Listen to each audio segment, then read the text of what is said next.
Visits by fire service professionals are the best way. Service professionals are. Are they getting ahead of the game? They're anxious. We'll have Derek Spencer and Chief Sanderson give this presentation. And Mayor, I've asked Sean Hurst, our assistant fire chief, to also, he oversees all of our fire prevention from the administrative side, and Derek really buckles down with the boots on the ground that actually provide the fire prevention activities. Okay, sounds good. So we're talking about community risk reduction today. We're always looking for ways to educate our citizens and also collect data in areas we can help them out. So we're going to implement a new program, and this is a virtual program. And I know several of you have emailed the survey and had an opportunity to fill it out. So we're going to watch a little 1-minute video, and then we'll go over the survey and see if there's any questions. So this plays. Home safety visits by fire service professionals are the best way to accomplish community risk reduction. The problem is, none of us have the resources to timely visit every home. Until now. Virtual CRR starts with a survey asking the same questions you would ask in a home visit, such as, do you have smoke alarms? Do you have a home escape route? Or do you use extension cords as permanent wiring? It is followed by a detailed report with the same information you would leave if you were actually in the home. You choose the questions and responses. On the back end, Virtual CRR is collecting all of the statistical information you need to assess the risk of your community. Virtual CRR allows you to reach a much larger percentage of your community and is a much better use of your valuable human resources. For more information, visit Virtual CRR. So, sorry for the double volume there. You know, we don't have the manpower to get out in every home, and that's pretty intrusive anyway. So this is a non-intrusive way that we can ask, beg, plead for people to do our survey. So we can provide the education, and as I'll show you in a minute, collect some data. So this is the survey that we'll send out. We're hoping people put in their address so we can get an idea of what parts of town need more help with, like I took it, but that was just for an internal group, or has it gone out? it hasn't gone out yet, no. No, it was just for a free look at it. So all people have to fill out is the city and pick a language. Like I say, we're hoping they put in an address so we can know that the southwest part of town, the city needs help understanding carbon monoxide alarms or whatever the issue may be. So the survey is pretty simple, yes, no questions, and I'll answer them randomly so we can look at the results. Now, do we have a working smoke alarm? That's number one, because that's our biggest priority of this survey. CO detectors, I'm going to put no here. I think, I don't know yet, but I think when we get this back, we'll find CO detectors are an area of concern. Fire escape plans, can all occupants get out of your home? Now, this is important for us, you know, because when we get on a structure fire, we do send in our search crews. If we know areas are going to need more help getting residents out, then we'll adjust accordingly. Meeting places outside of the residence. Usually, you know, kids love these drills, and I know my elementary school kids come home and we practice this stuff, so we're going to encourage that. Fire sprinklers, they're not required for residents in Orem because we have good response times and adequate water, so residential sprinklers aren't required for our single family dwellings. We do see them in apartment buildings. Smoking in our home, we're going to put yes here. Candles are usually what NFPA calls the #1 source of accidental fires. Candles and open flames. So that's an area to hit. Matches and lighters, extension cords. We have working fire extinguisher. Working fire extinguisher solves, you know, a lot of the problems if a fire starts. So it's nice to have a working one and keep it up to date. Okay. And portable heaters. We're heading into winter, so we're going to see some problems with heaters as it gets colder. After the survey is done, it was 12 questions, pretty quick. We generated a report. You know, the green ones are the ones that I answered appropriately. The red ones, whether there was yes or no, or need some help. The education is under, whether you answer yes or no, you still get the education for like, I put yes for smoke alarms. You still get the education here along with the video that we're not gonna watch. Then we can go down the residents can print it off for future reference if they decide to do it annually, and download it.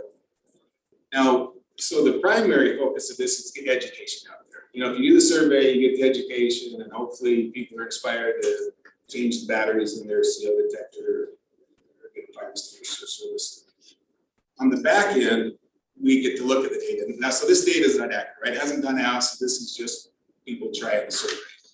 So it gives us percentages of yes and no answers, and then we can view the map. Like this is for smoke alarms, so now we can see, and we can click on 95 East Center and see how many residents in that area have smoke alarms. I don't know where Tom lives, and I'll stay away from that, but. I answered two, but I didn't answer truthfully, because Right, you 'cause made we're- it sound like Try. she Click should on the just light try the other ones. Down, This one, that's probably top. and that's okay?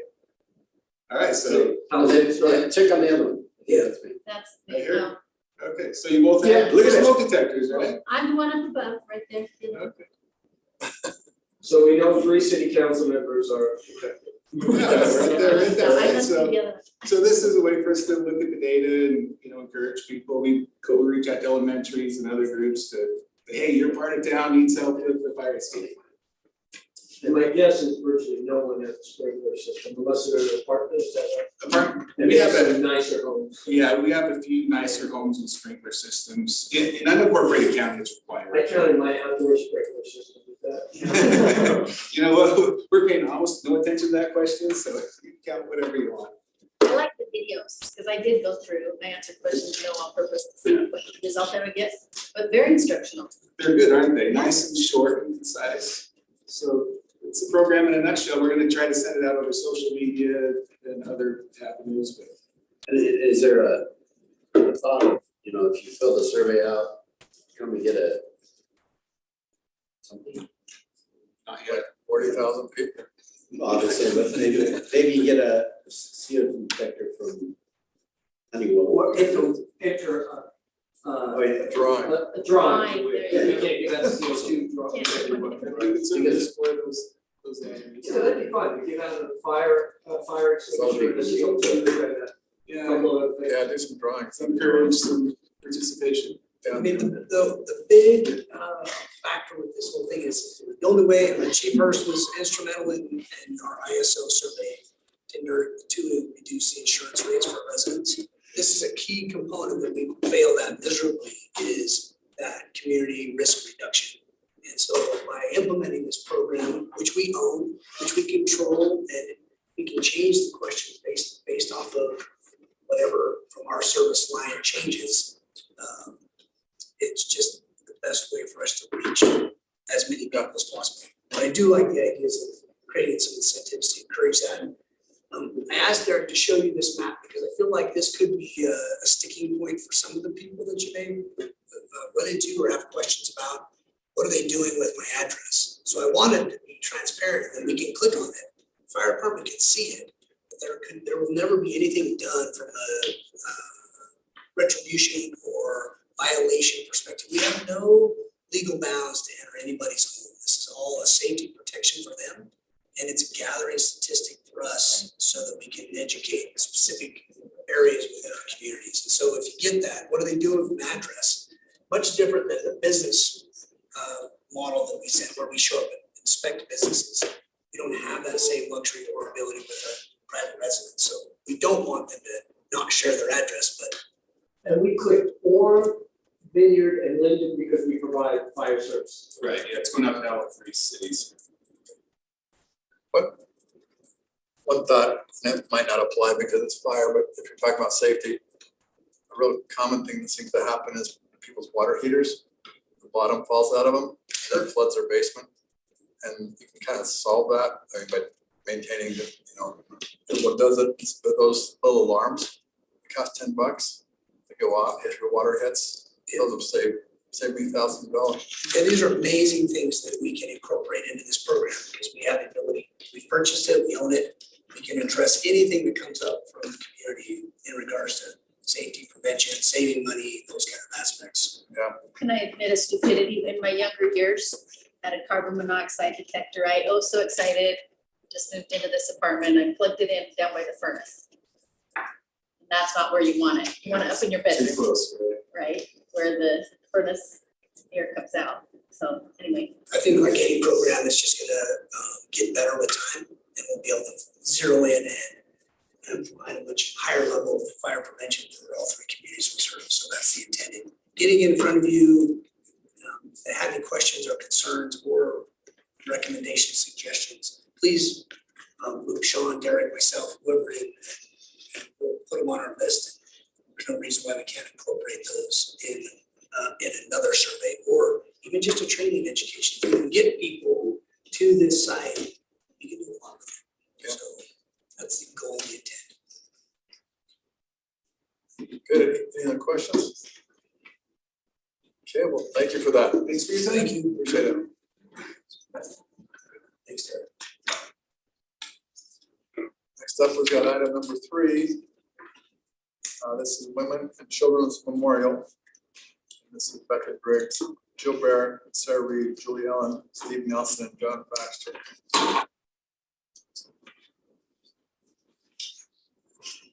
So the other two ladies, they're both professors at BYU. They were here at 3 o'clock, but you guys were looking at the big dig. So they recorded their message, and when we get to the slides, you'll be able to see that they've already addressed this and we'll be able to click through. So just a very cursory explanation.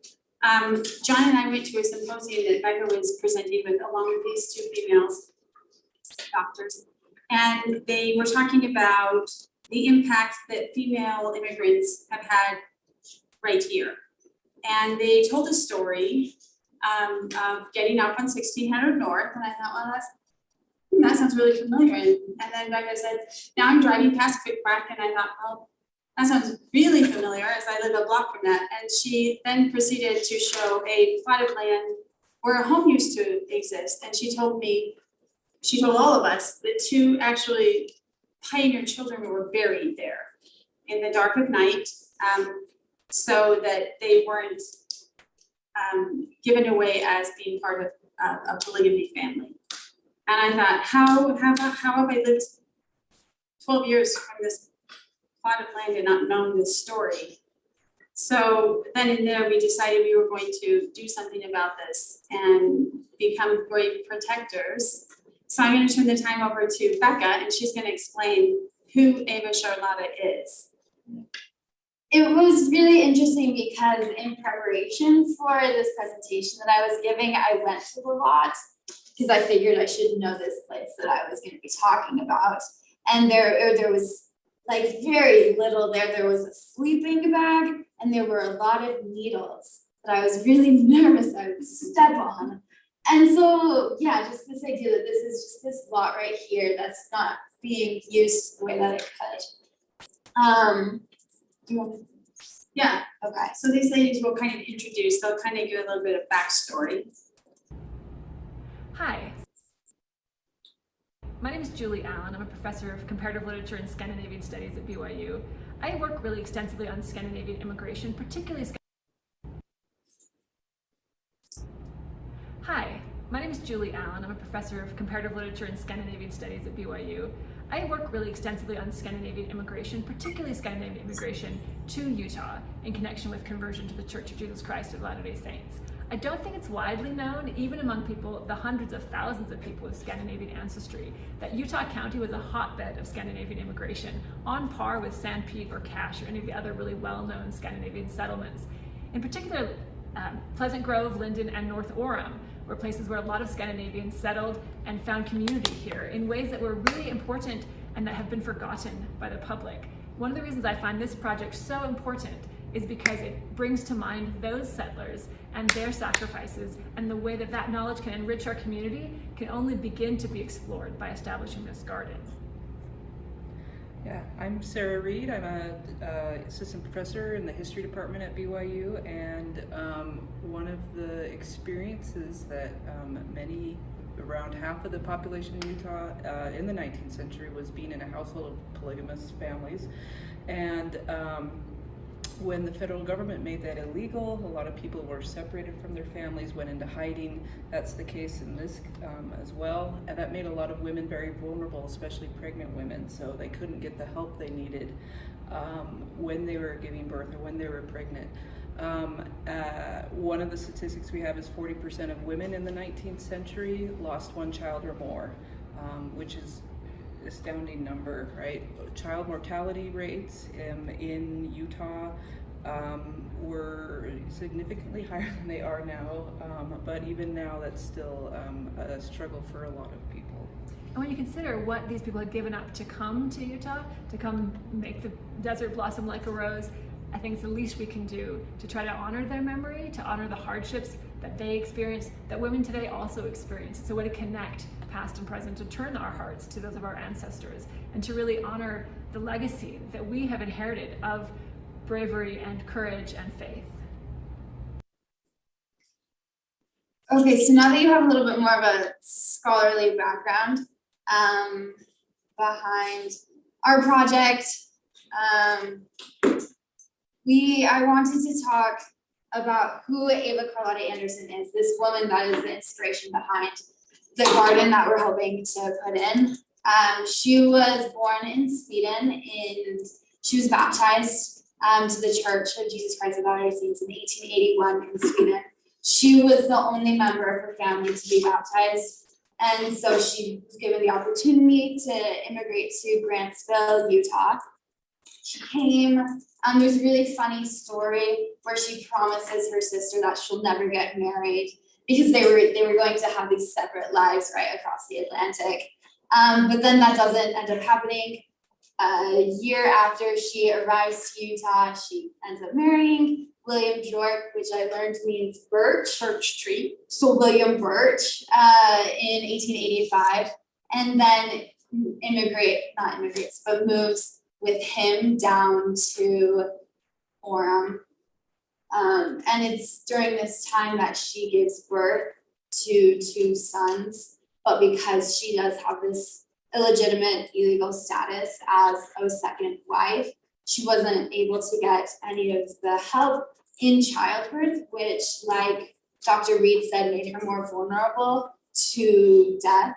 And so both of her sons died and then were buried in the dark of night because it couldn't be known that she had plural children. And what first connected me to Ava Carlotta Anderson was the diary that she kept as she traveled from Sweden to Utah, because I just found her very succinct and very interesting writer. She says, "Today, June 29th, we came to Ogden, Utah. No one can imagine this land before they see it. It is awe-inspiring." And to come from Sweden and to think Utah is awe-inspiring, I thought reflected a certain character. Yeah, I would say that. And then the next entry, she says, "We came to Salt Lake at 12 o'clock noon. Here I stood alone looking around, no one to meet me, and thought of going to the tithing yard to inquire the way to Grantsville." Right? This woman, she comes to Utah. She knows nobody. She's greeted by no one. She eventually does make her way to Grantsville, right, where she establishes this life. But this isolation that she experienced being an immigrant woman is a thread that continued all throughout her life. Fascinating enough, while doing this research, I discovered an old newspaper article that was published in the Provo Herald in 1981. If you can kind of see it at the top, probably not. And it was talking about this family and their house, because they had this historic house that was built in 1885 and then burned down in 1981. And they were talking about all these really cool things that they found in the house, like old newspapers and magazines. And then also it further gave more evidence to this family lore of these 2 sons buried in this lot. It says grandfather Bjork lost 2 small sons and buried them just east of his home. I don't know if you might be able to read that. And then it also later on says when the Calanders sold Bjork's home 12 years ago, they retained, the Calanders is the next generation. So it's the granddaughter of, or the daughter of Bjork. When they sold the home 12 years later, they retained a portion of the land to build their own home, being careful not to disturb the unmarked graves. So these graves, these babies have been in the minds of this family, and therefore it's the legacy of this lot for over 100 years. And then also one last thing, because we're wanting this garden to be a memorial to women and children, which Jill will talk about in a little bit, I was fascinated that Ava Carlotta Anderson was never once mentioned in this newspaper. It was all in reference to her husband's experience. He built the home, he did this, his sons died, right? And so this reintroduction of women into the narrative of the founding of Utah is a really important idea to consider.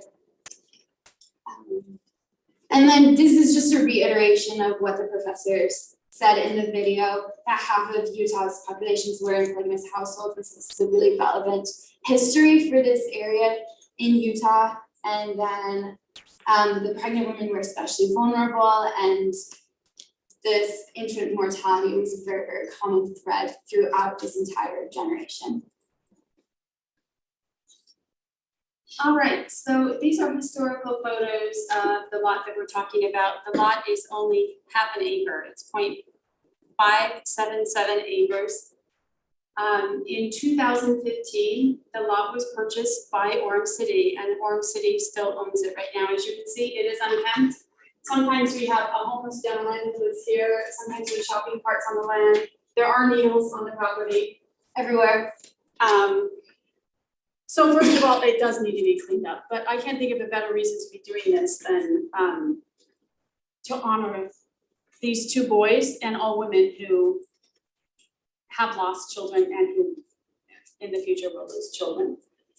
So the proposal, there's a lot more information in the proposal for those of you that have it, and I encourage you to read it.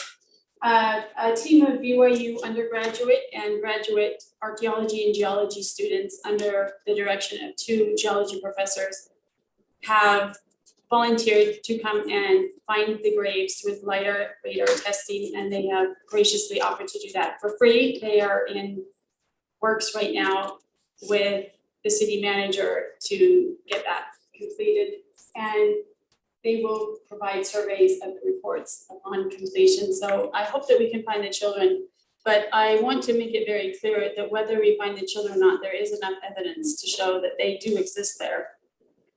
And we are asking you as a city council to make a historical designation on this property that in perpetuity, that it will never be commercially developed. We can do that for these 2 children. If we go on to the next slide. So these are some pretty staggering statistics. 1 in every 4 pregnancies end in miscarriage. I think there's very few women present in the room today, but I want you to think of your wives, your children, your grandchildren, your granddaughters. Each year, about 2,100 babies are stillborn in the United States. Globally, that is 1 every 16 seconds. That's a lot of very, very traumatized women and families. 21,000, right? 21,000 in the United States, 2 million stillbirths per year globally.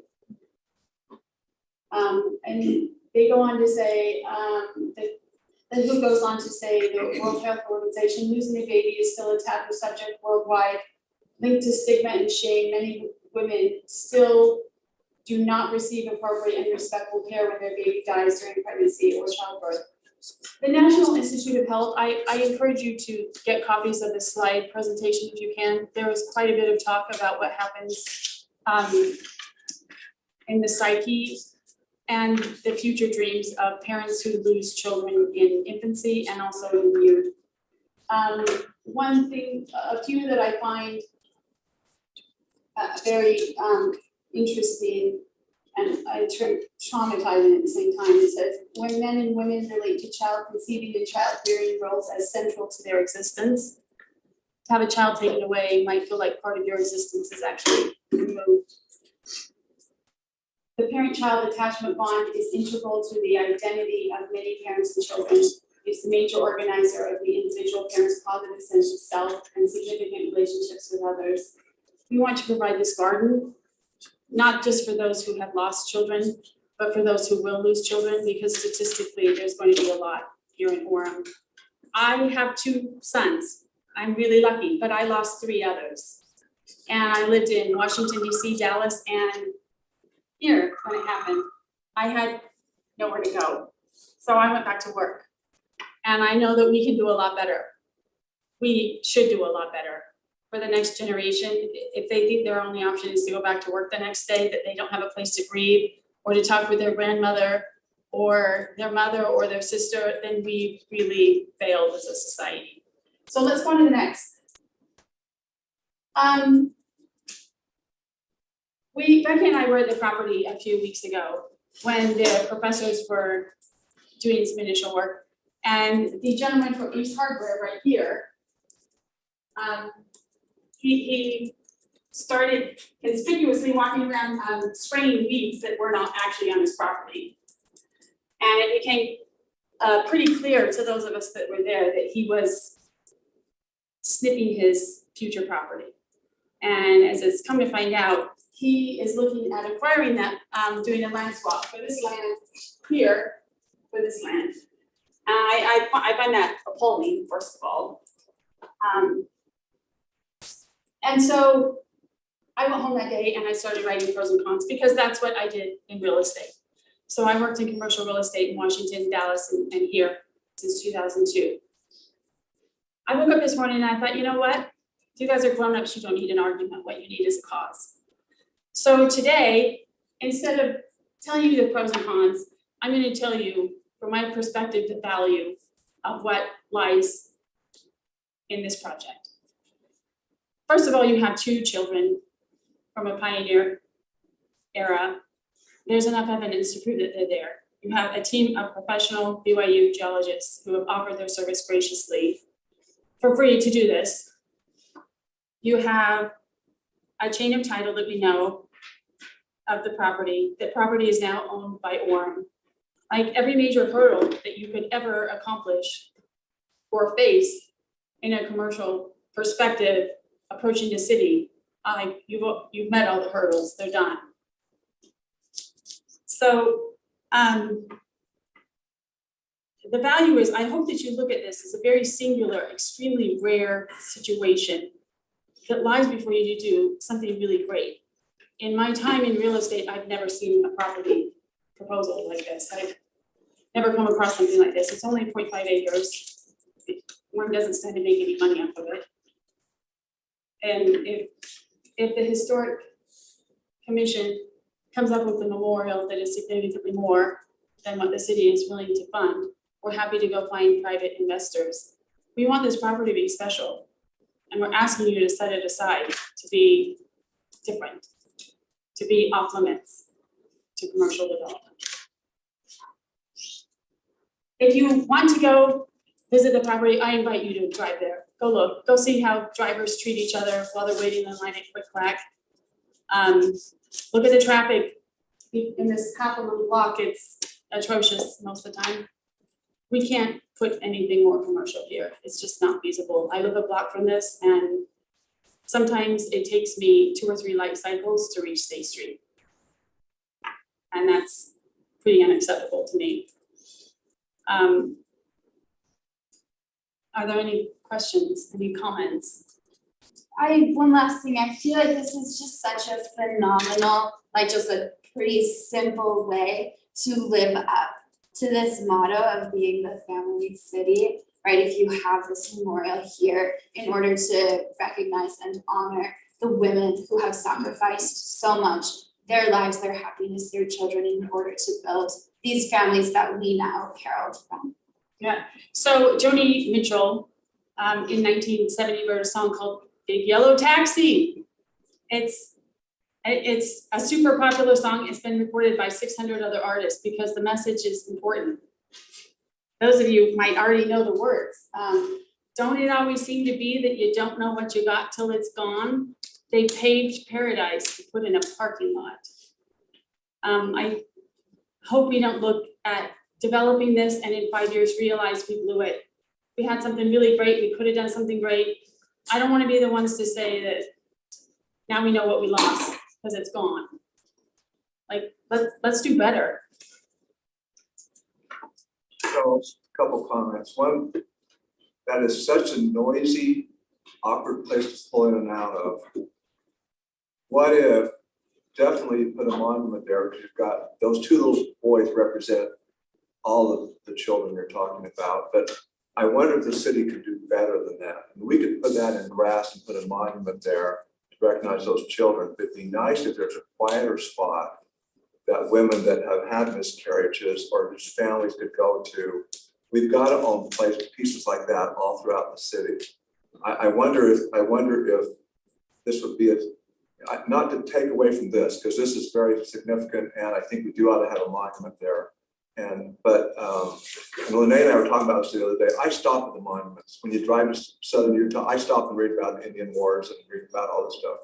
But it was just a thought that it might be nice for the city to say, we actually have an acre at this place, would be a lot quieter, where you would have easy access in and out. Because right now you've got an issue with that road that goes back, Yes, and so I can tell you what, there used to be a stop sign here. It has been hit, it got bent, and now it's entirely missing. This is a mess. It's an enormous mess. There's times of the year when traffic going into Wickwhack goes all the way around here to State Street. There's a bus stop right here, almost gets rear-ended all the time. The height of Wickwhack and its proximity to the road is inappropriate. You try and turn, you can't see where you're turning because the building is right there. It was poorly designed. There's not enough space for cars to queue, and this lane right here, the outside right lane, because it ends at a merge, it is a constant danger and a what's the word, like a derby, like a Grand Prix to see who can beat the other cars. Because that's my concern. If we put some parking stalls there, it's not a peaceful place to go and meditate. You'd have to shut the road. It'd be nice still to have a monument there and a way to pull in, but there's got to be another spot that would do more justice. Anyway. Well, the great thing is we gave this presentation to the Historic Commission, the Historic Advisory Commission in May. And two of them had perused the entire article, and they had already come up with renderings of what they thought would be an appropriate memorial there. Now, I understand that they do want to put a well house on this site, and the family has already said they are okay with that, provided that they do it in an appropriate way with the right kind of plaques and information. And certainly if we build a well house, we could extend walls this way to give it more privacy. But that lies with the Historic Commission. I mean, it falls under their purview. Can I just say, so I serve on the Historic Commission with some of our citizens. And I've communicated, Becca and Jill, we've talked about this for about a year now, it seems like. And I appreciate that you brought up the well, because that is a reason why Orem City has this property, is that potential, if a need for a well in the future. I understand that's a few years out, but and you have indicated in our discussions that we could work around that. Yes, and I am 100%, I agree that Orem City was supposed to buy this lot. This intersection right here has been a nightmare since we moved in. 5 years ago, they fixed it. They did a very good job.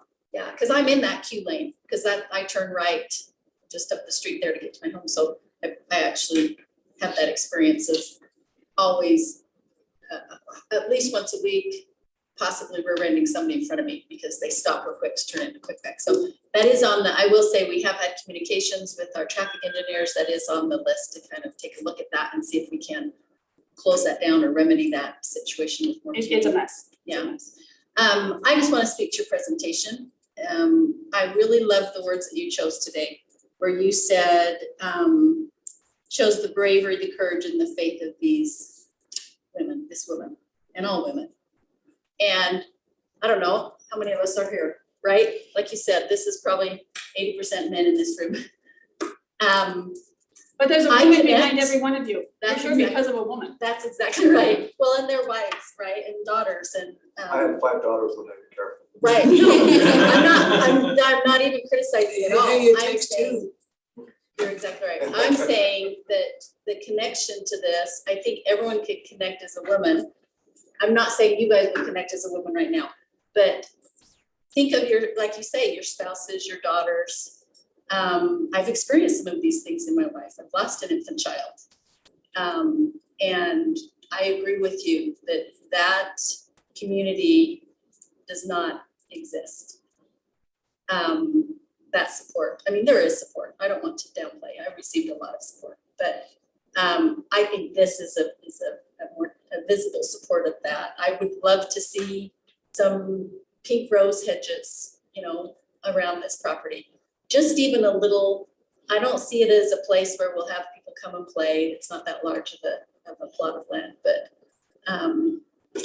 just the message I would love to have Orem send to the women in Orem is that we hear you, we see you, we understand, even though maybe you're not gonna bring a whole family reunion here to this plot, you know that we know that this is a point that happens in lives of women and men. My husband was just as devastated. So I appreciate what you're putting together here, and I support it. So Orem is a unique city. We passed our centennial mark. We're not one of those young cities that's grappling to find enough water shares for 150, townhomes. We're not 3 years late on a sewage treatment plant when we've already given out 3,000 building permits. We're not there. We're at the point now where we need to start thinking about legacy. We have the financial capability to start doing really important things. David Spencer, I became good friends with him, and he told me he ran for city council because they wanted to develop the baseball fields just right over here. Who would want to take that away? Like, those are the things that make a city livable. When a city really has a heart, when there's places where people can go and mourn, where they can celebrate, where they can feel like they're not alone. And we're now at the stage in Orem where we can do that. We're not young, like, we're seasoned, we know what we're doing. Let's start doing things like this. I think it would tie in with the Gold Star monument too, that I think it would uplift that area there, and I think that road should be closed a long time ago, and the parking would be there, but I think it would be positive. I don't know what we do to move forward, but I'm all for it. I do have to say as well, 1600 North, you guys have done a bit of bashing. Like tearing down a ton of trees along 1600 North on the north side and then putting in telephone poles that are ridiculously high. It's pretty ugly. I would love to start seeing a boost, and this would add a boost for beautification and also for morale for a lot of us that live there. This is actually, I think it's significant that right here we have 2 babies born. Battle Creek used to be the entire area. That was the name of the entire area that was developed. Pleasant Grove, Linden, North Orem. This is going to be the boulevard that most people take to go to the Linden Temple. So I think we need to do what we can to try and make this a meaningful and beautiful place. So would that be like a resolution that we could do if we wanted to move forward with something like this? I don't know what formal process we need to do. We would look into in terms of memorial or historical designation. That being said, we are, as you mentioned, Lene, looking at figuring out how to close that access on the west side of this property. We do want to make sure that we can add in and or preserve the use for a water well. But we've looked around in the city. We actually don't have a lot of historical monuments, so there is clearly a lack of providing that service. So. As Julie Allen says, she's like, Orem doesn't have a heart. We need to have a heart. think we have plenty of heart. Let's show it then, let's show it. Our Parks Master Plan has referenced the idea of having mini parks along the corridor. And this could be a good kind of like model home or beginning, so to speak, of that concept and exploring that concept. And to your point, Terry, of potentially finding other locations where we might essentially create kind of useful, small, open spaces. Where are we putting the home that was found on the station? Where's that going? That'll be a heritage park and take there where we just toured. Okay. So like Terry's saying is like mini havens throughout the Yes. city.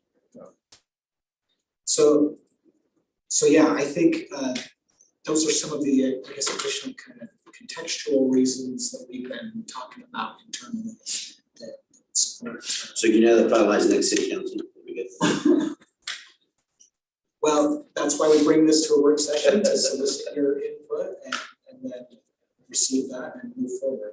I mean, Jake, anything come to mind in terms of what we might? I would anticipate for, to have the will of the council, we do a resolution. The council would formally express its intent that we would have a memorial, that we would do a memorial garden, a memorial park on that lot.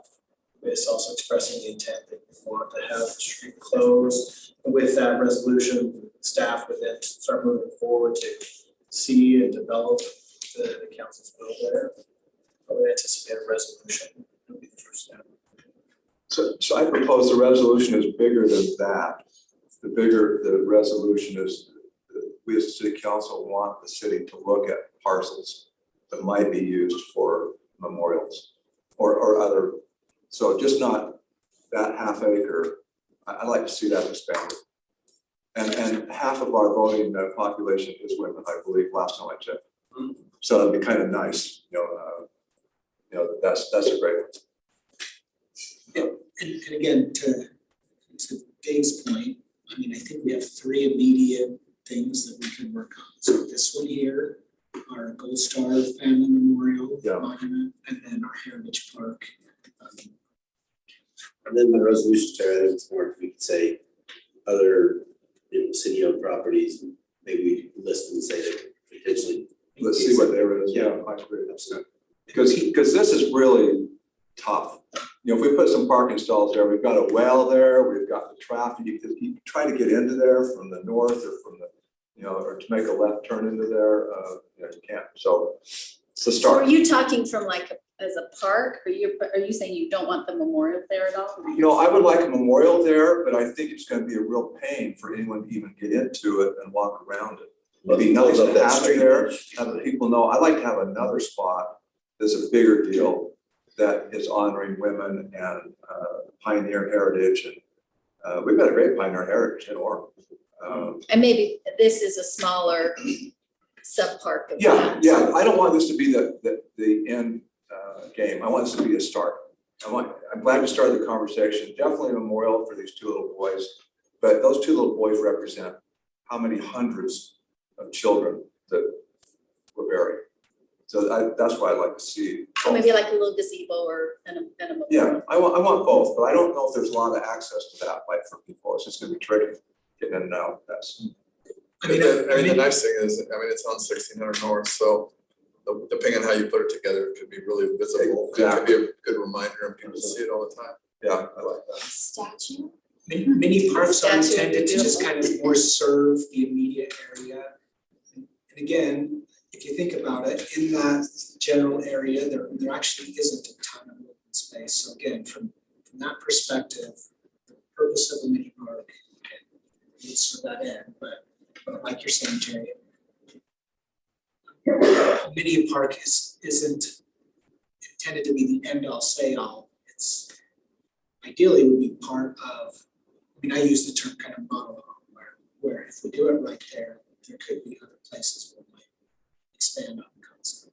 But you could go where those three that you're talking about get listed, and just the fact that as a city council, we want to prioritize these types of things throughout the city.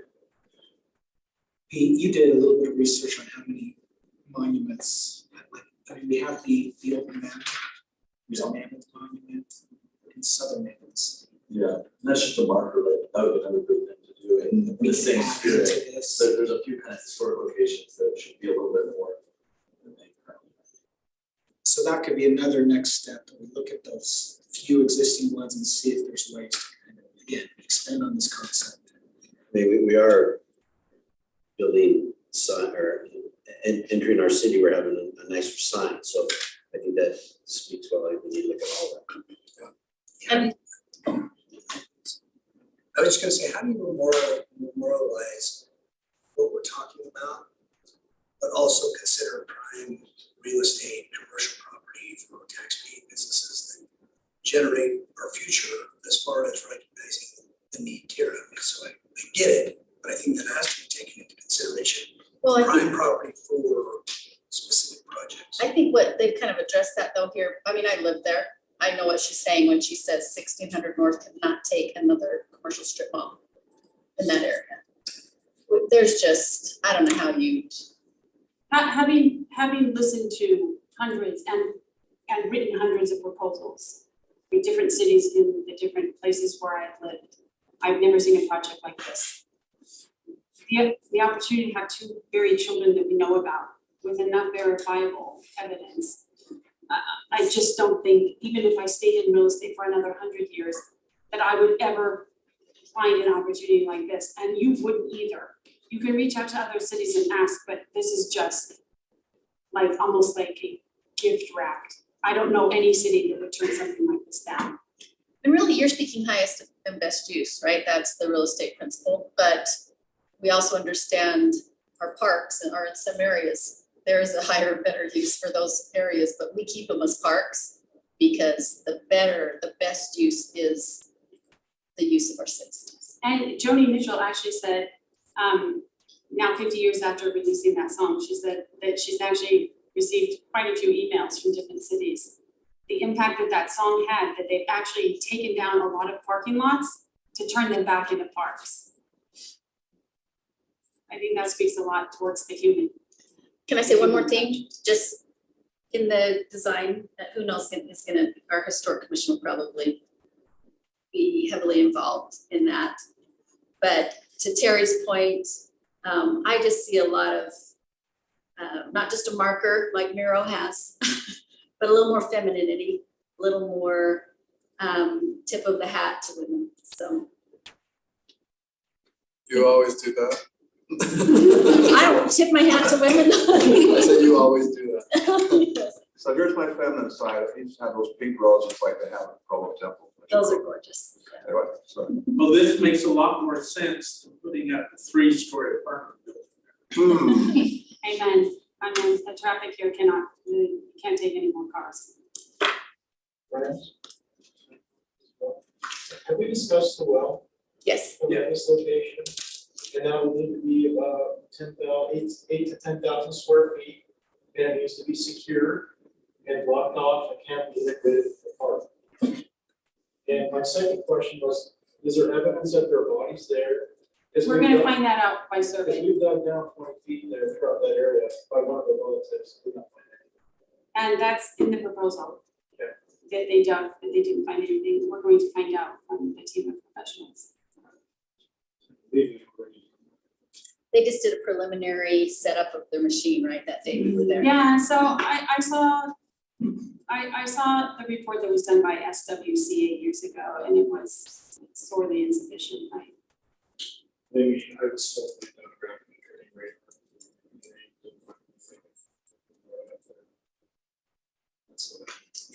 I don't think they've done it yet, have they? No, they The haven't. team is going to come. Yeah, I think they're saying, based on some of these former reports.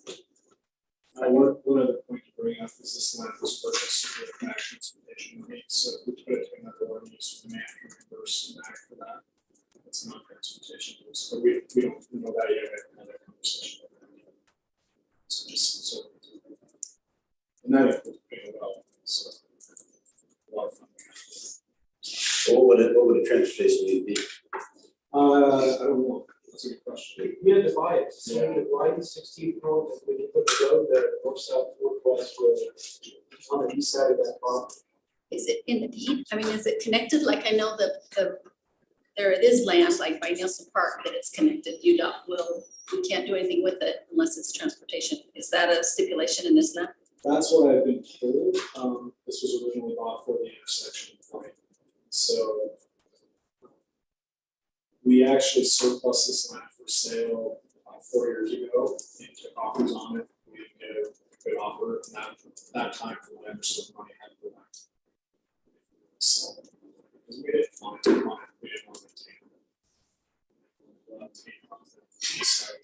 It definitely hasn't been maintained, that's. All right, we're gonna have to wrap up, but we appreciate you coming and Yes, our emails are in this, if any of you wanna reach out, this is the original proposal that was given to the historic commission, so. If there are updates to it, we look forward to the historic commission adding those updates. okay, well, thank you very much. Thank you so much.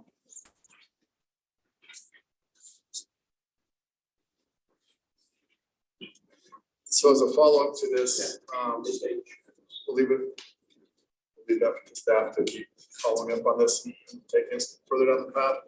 Yeah, so there's a few papers we've got to look into a bit, but it's worth looking at. Okay. All right, next up, item number 4. We've got short-term rental and nuisance code. We talked about this a while back in city council. And Jake Summers is gonna update us on what he's got with that. Yes, so several weeks ago, actually probably closer to the first part of August, I let the council and mayor know that there was an ongoing issue with at least one Airbnb, VRBO, short-term rental, however you want to term it, property within the city that was causing quite a bit of an impact to the neighborhood. With that, the request was to research kind of where we are on short-term rental regulations and kind of what the lay of the land is, and that's the purpose of today.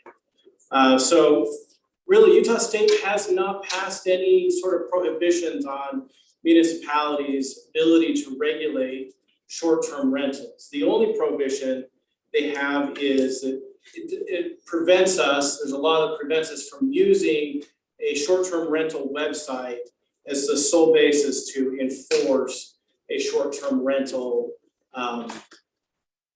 ordinance. When was that law? That law was passed probably around 2016, 2017. Since then, there have been a couple other laws that have gone up as far as a bill. In 2022, Utah State House considered whether or not to allow, very specifically to allow municipalities to regulate short-term rentals. They were looking for explicit language. That bill didn't make it very far. And then in 2023, we had the Congress, where they were looking to specifically prohibit municipalities from regulating short-term rentals, and also that bill also died. So I don't know exactly where the legislature feels about regulating, having municipalities regulate. But I do think this is going to be something that is continually revisited in the legislature as well as in other cities. Our local ordinance, we don't have anything specifically that regulates short-term rentals. What we do have is we have zoning ordinances that are applicable to the specific zones. So if a short-term rental is operating within R8, they have to operate under the regulations of the R8 zone.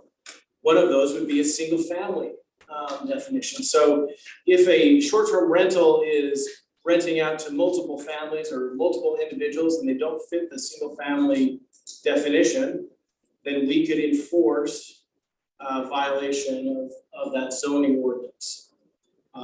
Also, if they're acting outside, if they're using that short-term rental as some sort of an event center or a wedding center or other sort of non-residential use within a residential zone, then we could enforce our zoning ordinance that way.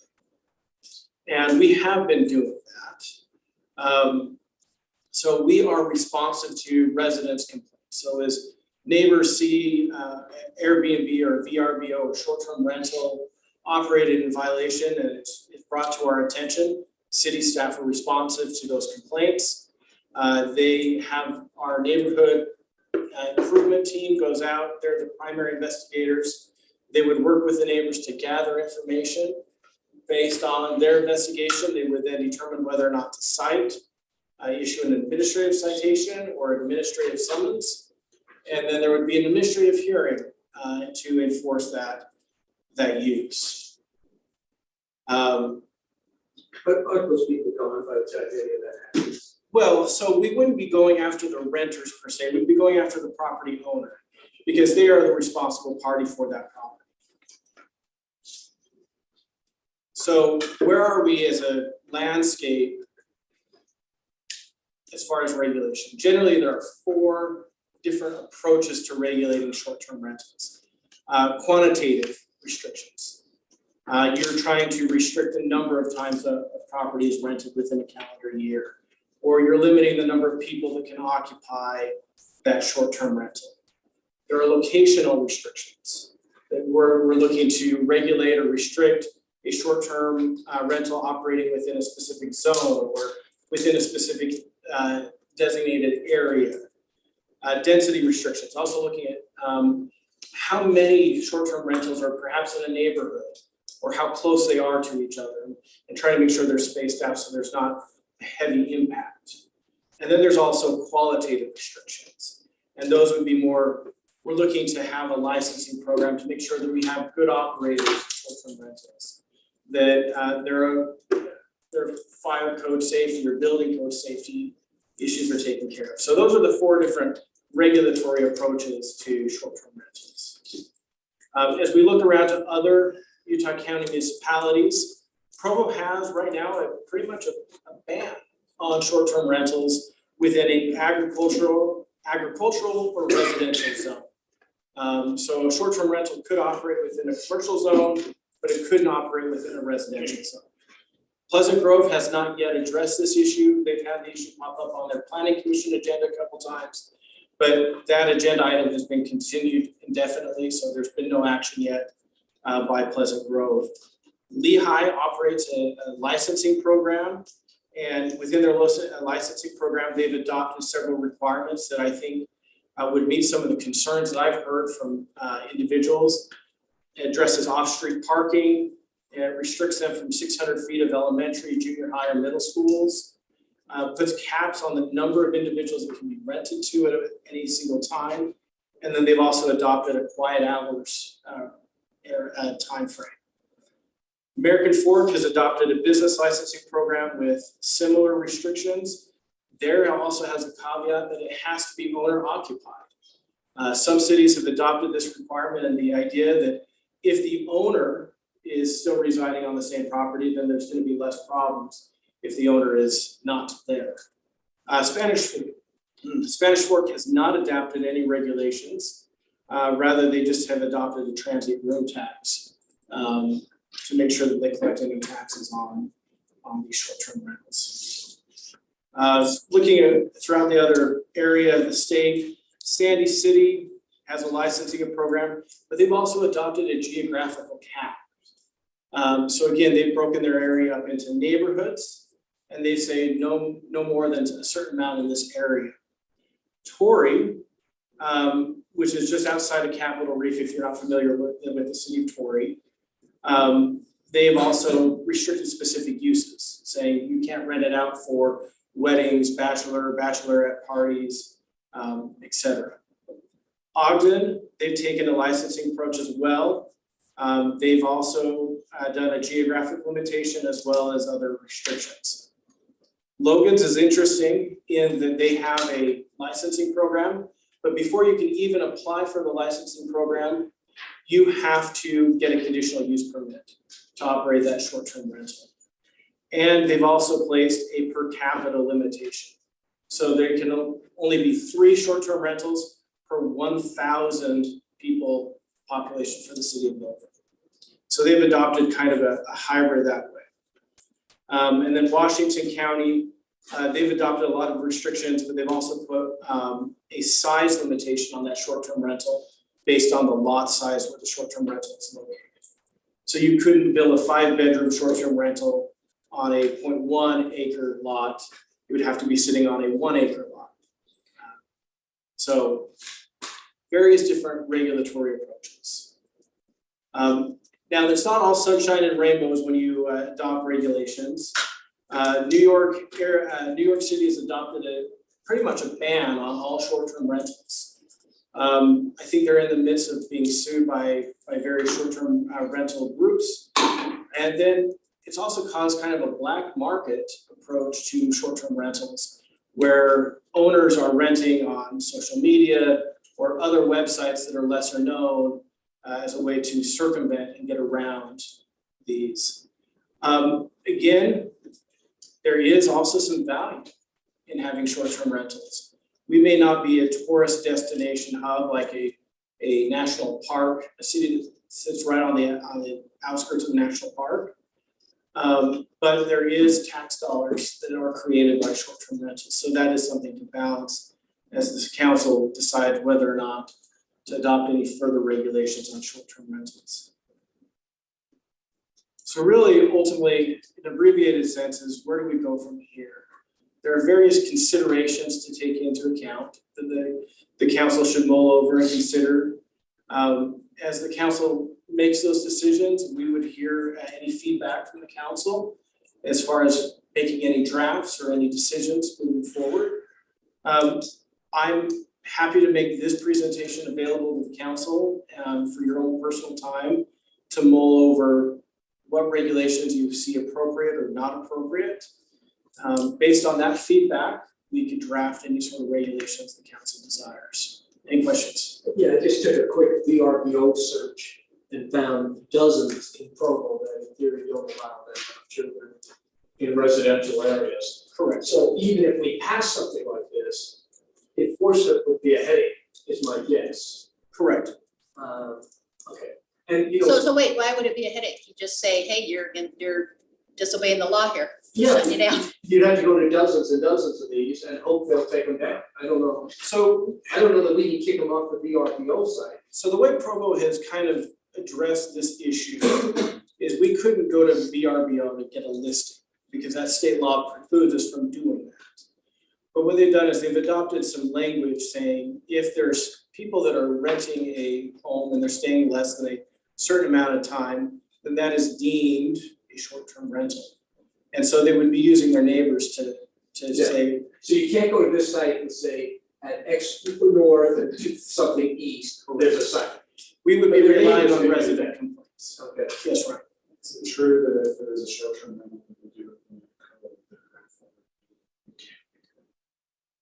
Not necessarily.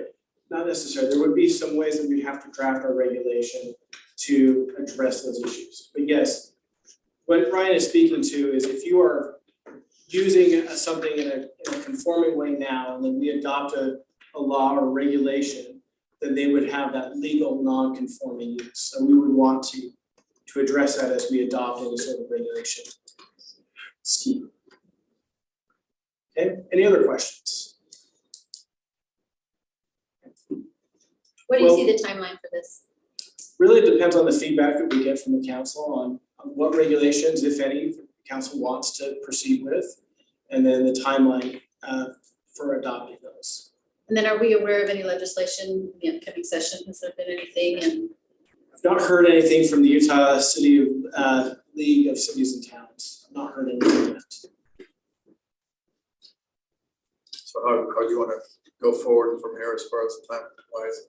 So what I will do is I'll send this presentation out to the council. And then I'll just wait for any feedback from individual members. And maybe in a future work session to get revisited and just see if there's any follow-up that's needed. I think we'd like to do something fairly soon. Especially, I mean, that neighborhood that came to us, they've obviously got a giant mess going on there. Yes. So, and it seems like based on what you're showing us, saying whether they're in violation already. Yeah, we are currently taking enforcement measures. There's an administrative court hearing set up. I believe we're scheduled in November to address that particular incident. for the ordinance that we have in place that we're Correct. And I think we could talk about this, but I mean, it seems to me like a business license, like some limitation on density, you know, how many of these can be within an area. Because it definitely affects the we're trying to be about affordable housing, it definitely affects housing values when you can sell them on that basis, and it pushes the prices higher. So if you did some kind of density, restriction, then that would help that if we're trying to, And push for affordable housing. I like the one where it said your ADU can't be used as a short-term rental, because if our whole purpose for having the ADUs is to have more housing in Orem, and then people are using that like for a hotel, for out-of-staters to, that seems. So, Yeah, I think in terms of our research, Jake's research, as you can see, there's kind of a wide range of what we can do. So that's why we wanted to bring this to you and solicit kind of your feedback from here, because the impetus for this was the house, or the house where we've received a lot of complaints, and even with that, there's a pretty widespread spectrum on how we might address it, because we're in the middle of enforcement to address the extreme consequences that we experienced in that area, so that we may be able to, for example, address some of the extreme consequences through essentially enhancing some of our existing ordinances, as opposed to necessarily doing a short-term rental specific. So again, all that to say, the road is wide on what we can do. So we'd love your ongoing input on so that we can kind of tailor this in a way that you as our governing body feel like is best for Orem specifically. yeah, and I think that makes total sense. I think it's good that we're doing the enforcement that shows that can work in the existing structure. But I think the benefit of having this come up is, you look at those different cities that have all kinds of different ordinances. I think we should have a conversation to what do we really want, what would be the optimal way to structure this, so. Absolutely, that's kind of why I use the graphic there of the winding roads. I'm not opposed to taking several drafts and ultimately finding the right approach. Okay. Well, thank you. We've got one last thing, but we should probably grab our food while we're having this last presentation. So let's just take like a super short 3 to 4 minute break, grab your meals, and we'll come back and have this last conversation. Somebody like to say a blessing on the food? Volunteer. Our beloved Father in heaven, we're grateful for the opportunity we have to be here this evening and to learn more about our great city and the preparations and work that has been done to strengthen our residents and provide for them. We're so grateful for the food we're about to partake of. Pray that will bless it, that it will give us nourishment and strength in serving thee. Grateful for all the many blessings which we enjoy, and we say these things in the name of thy Son, Jesus Christ. Amen. How's the next description to us?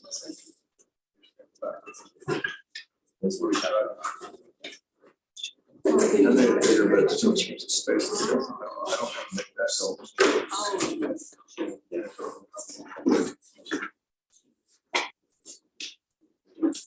So you're on a map. How am I supposed to have food? Yes. Yes. How do you make this thing bigger? So, I'm trying to make that kind of bigger.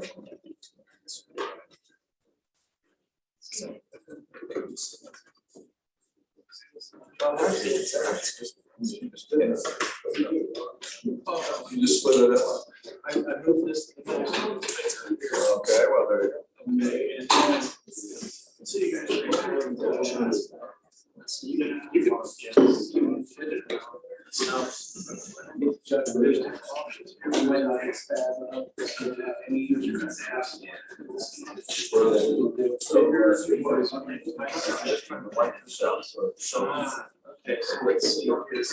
let's see. Well, whether I said an idea. So I'm just going to, yeah, just the website, looking at building in front of it. I read it. That is that.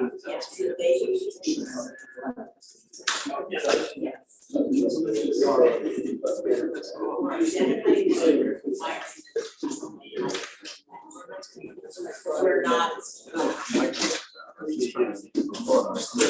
Yeah.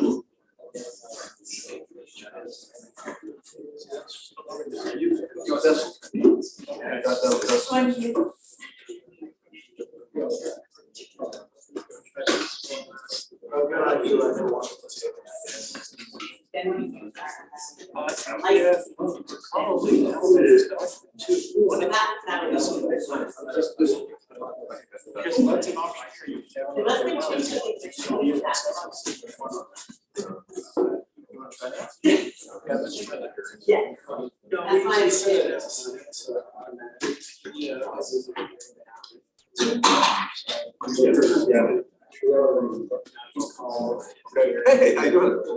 I'm just looking at the picture of it here. Yeah, this kind of. Okay, so, I call it Trent says 607. Yeah. Okay, so that has the. Oh, cool. They just basically confirms that this is. Okay, thank you. Thanks. So now you have it in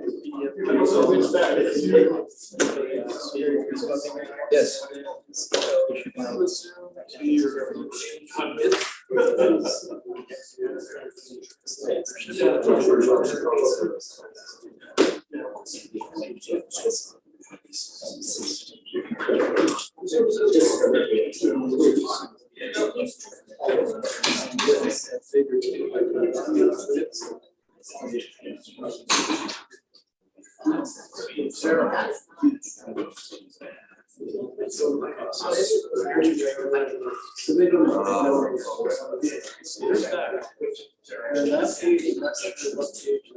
That's gonna be. Oh, there it is.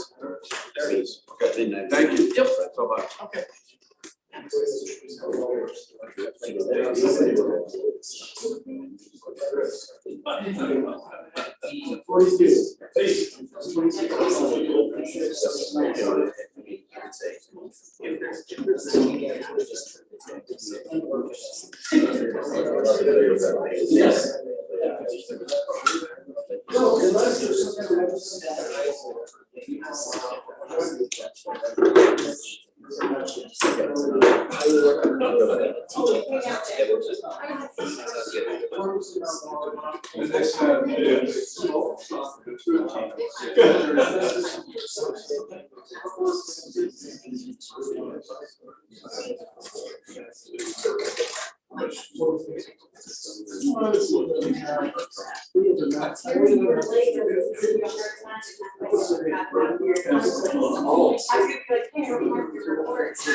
All right, we're gonna resume the meeting.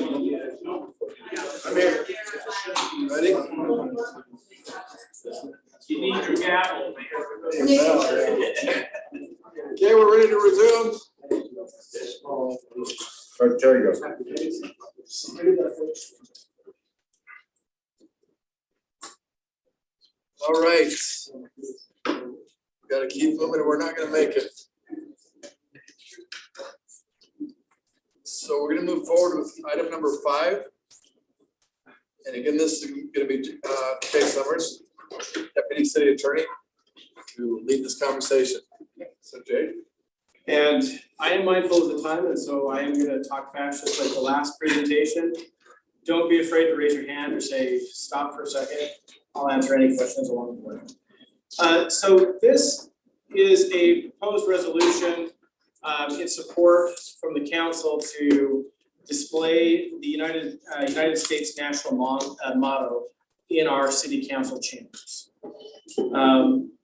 So just briefly, the history of the national motto, I find it really interesting is in 1814, Francis Scott Key penned the poem Defense of Fort McHenry.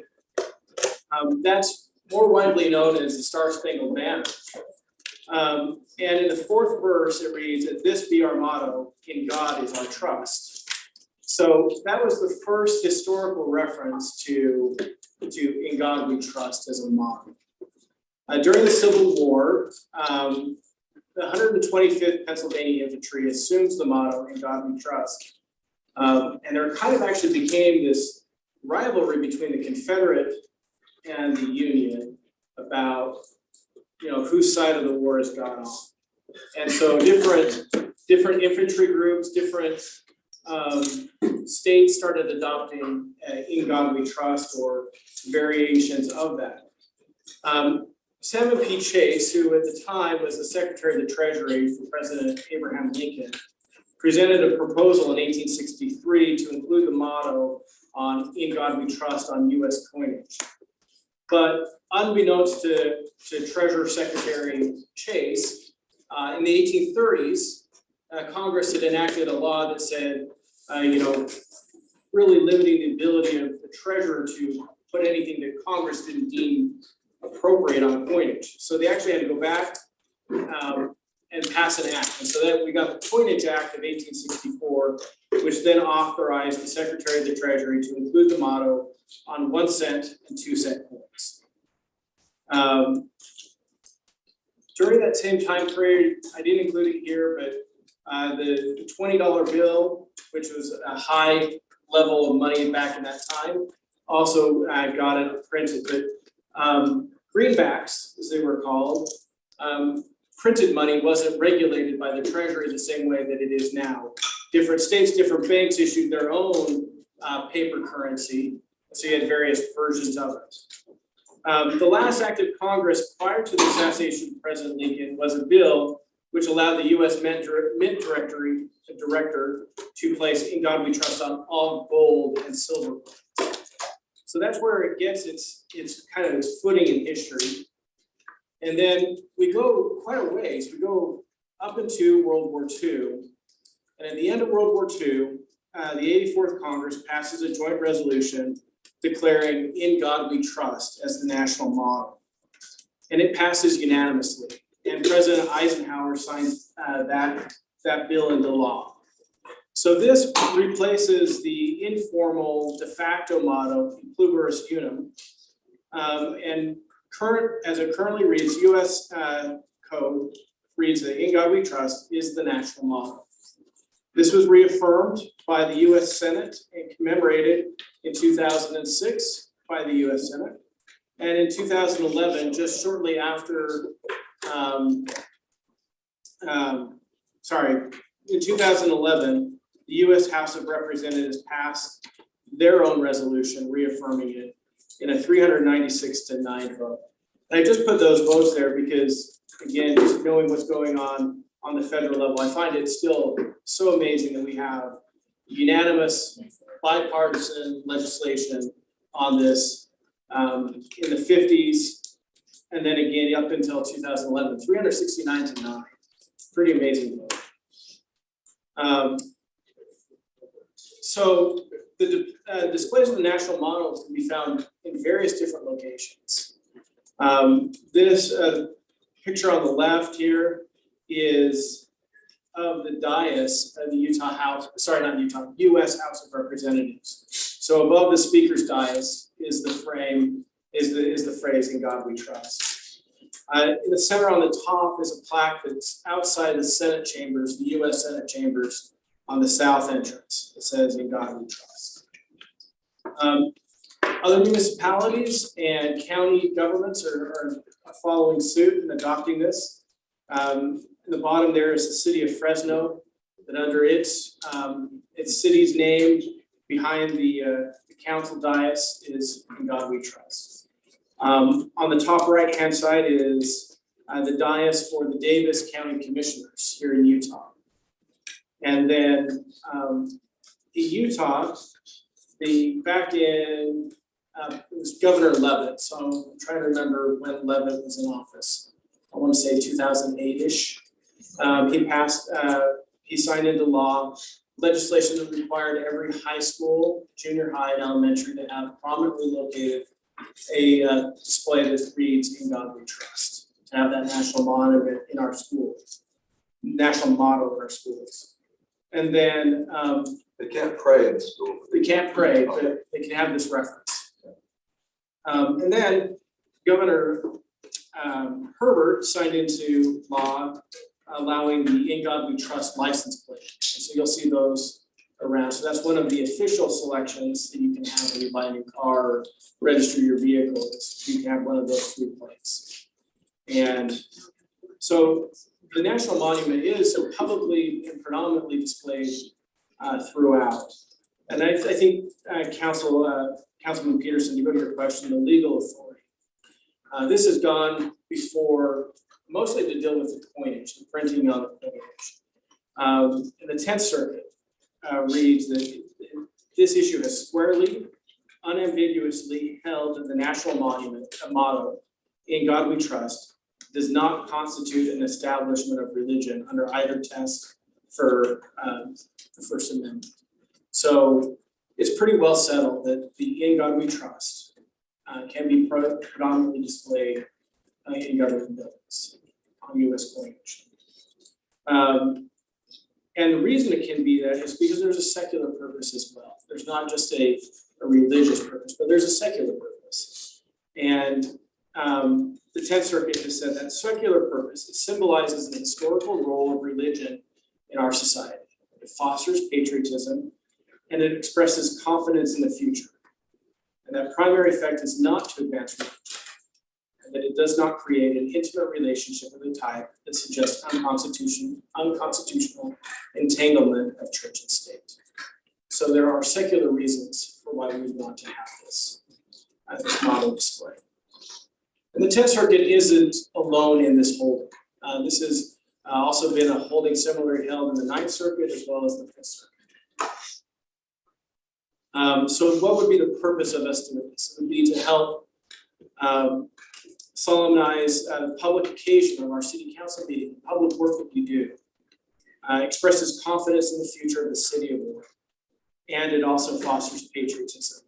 This kind of goes hand in hand with the idea that we're just coming out of Constitutional Month, that we are establishing the Gold Star Family Monument here, and that as we move towards our new council chambers in the new city building, it makes sense that we would adopt this and have this as a public display in our new council chambers. Are there any questions about this? Any comments? Well, my comment is, if you want to put it in our chambers or whatever, and I think it might be good to put on the back of our flag, as you mentioned. You know, so we just have a new flag. Why don't we put it In God We Trust?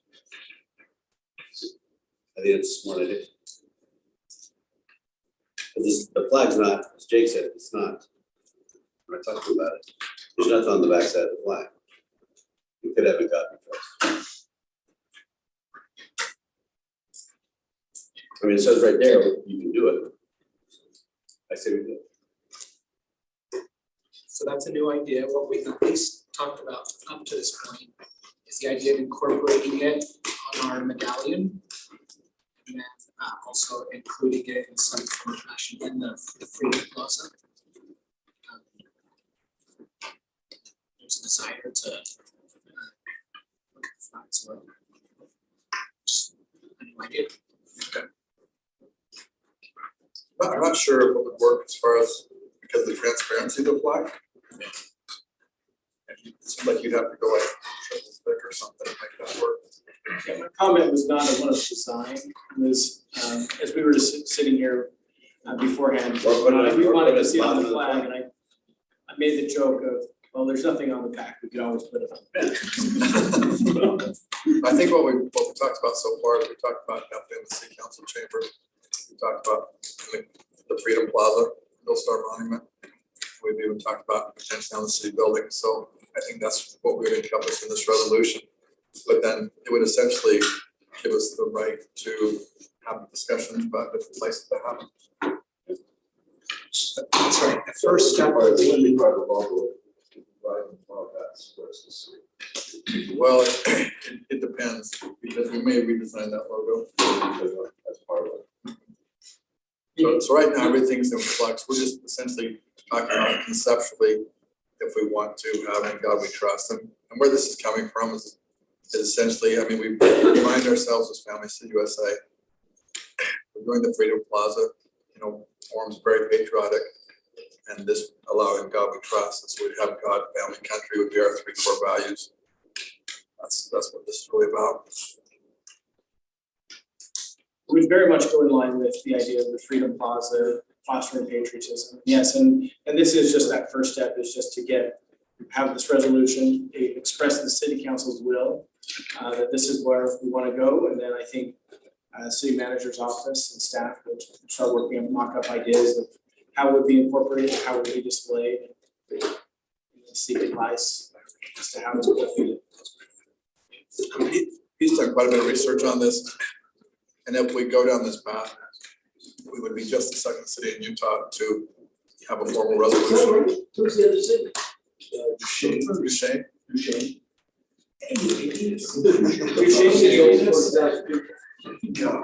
I think Duchesne is biggest, Duchesne County and Davis County. Oh, I was gonna say. We're just doing cities. First on the website. But anyway, it would be a big step to be essentially saying this is who we are, this is what we represent. So countrywide, from what we understand, there's about 450 cities in the US. In the US, and yes, we would be at least one of the first. I think it's such a great city, I'd be in favor of it. I like it personally.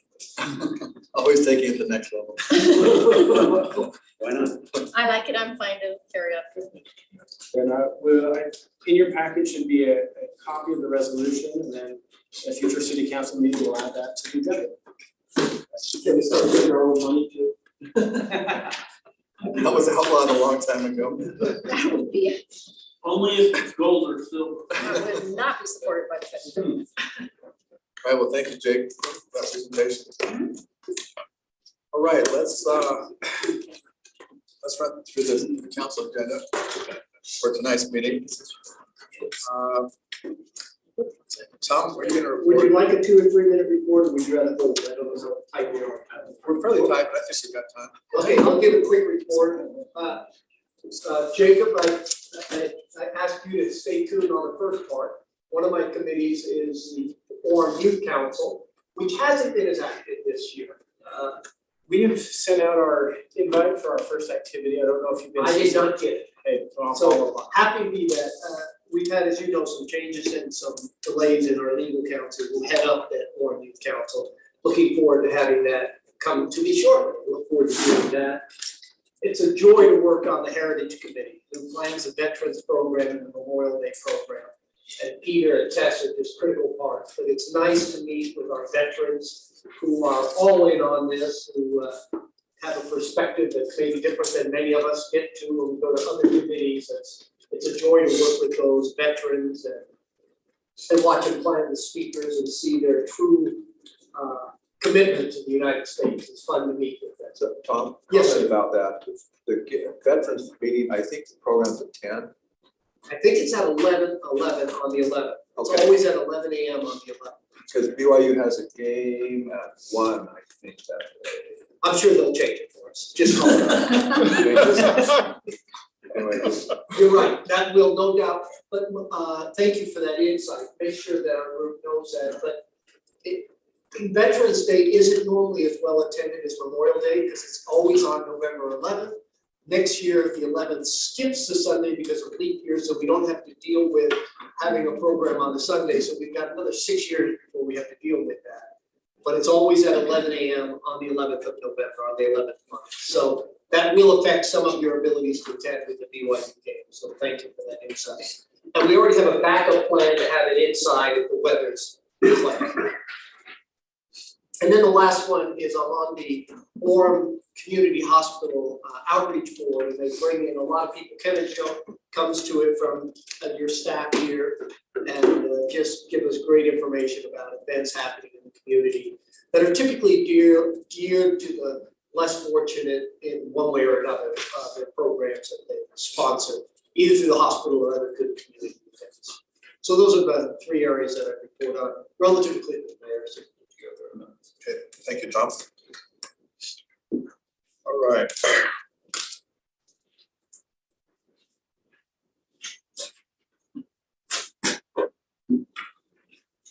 Okay, item 3, call to order. Item 4, invocation, inspirational thought. That will be Gary Morley that will give the invocation. Number 5, pledge of allegiance, Diane Morley and wife will give the pledge. Mayor's report on that. I know we've got personal appearances. So Mayor, on personal appearance, I know there are people coming regarding this 9.1. So I don't know if you want to announce if they want to hold their fire for the public comment on 9.1 or not. Okay. Yeah, no, I'd actually prefer they would. Where it's a public hearing, they would have an opportunity to speak. That doesn't mean if they want to speak at that time instead of the public notice, that might. I'll announce that, and that gets tricky because sometimes people won't put what they're speaking on. So, but I'll announce that for sure. Consent items, approval of minutes for September 19th and September 26th. I want to note how we are. Yeah. Going what rate for months and months as far as right on track with the minutes for Teresa. Item 8.2 or 8.2 is an appointment for the Board of Adjustments. That's on the consent item. That's Carlos Iglesias and Paul Crossett. I'd like to thank Brian for his work in vetting so many good candidates and sharing that information with us. I think he did a great job. Right. No, I do too. We really did have a lot of good applicants. I think there's, as you know, there's some of them that are currently on other boards, but those that aren't on boards, I can confidently serve with great volunteers for future opportunities in the near future as well. I know there were a lot of good people on that. That was good. We're getting a lot of really good participation on all of our boards, really. Okay, item 9, the scheduled items. As Chair mentioned, we have a public hearing amending section 22-12-5 urban mixed use overlay limit for properties with boundary adjacent to University Parkway and east of 800 East with an area of more than 1 acre in size and no greater than 2 acres in size. It goes on and on, but essentially we're going to talk about that property tonight and have a public hearing. And item 9.2, resolution, transportation plan that we've been discussing for a while, and we kind of wrapped up last council meeting. We'll introduce that and just kind of move to a resolution unless there's things on there that people want to talk about.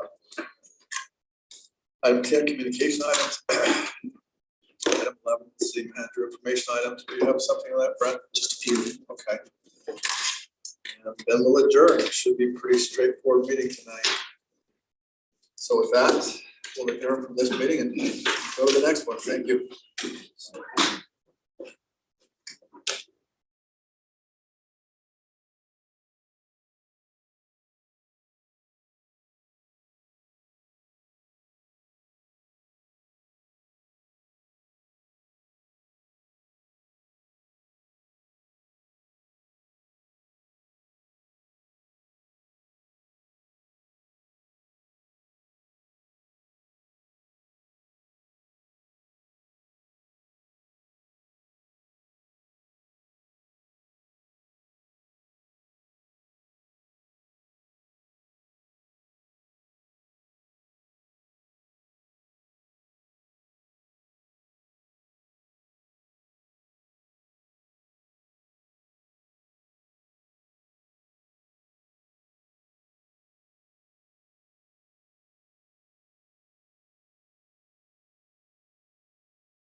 Looks like we switched over. Check, check, check, check. Test, test.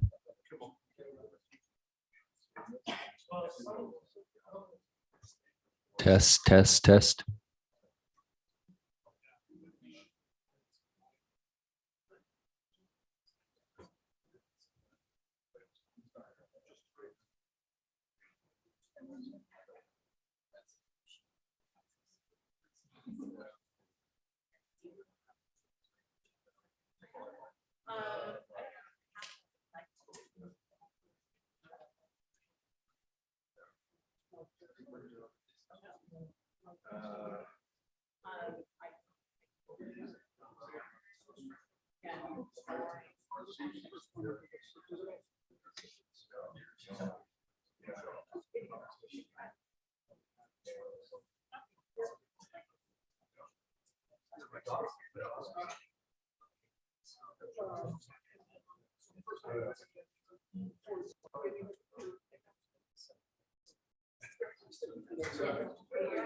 Thank you.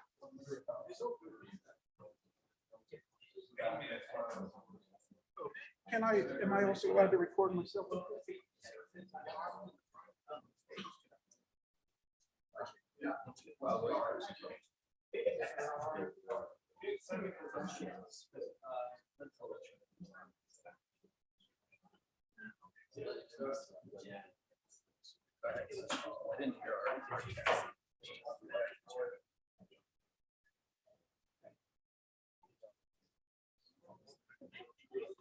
Test, test, test, test.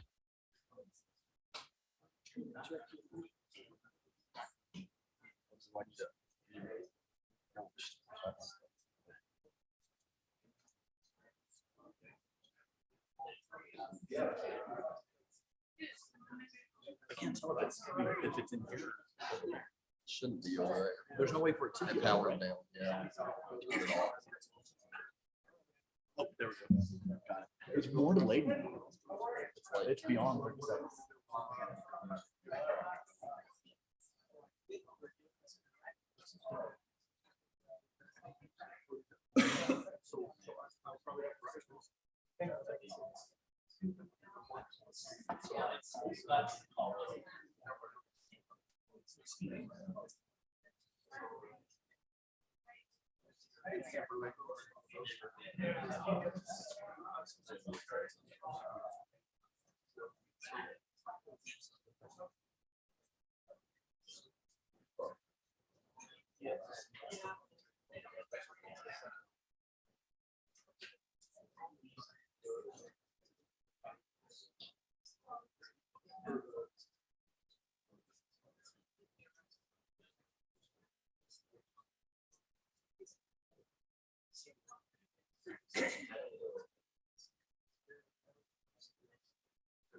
Dude, I think we're set.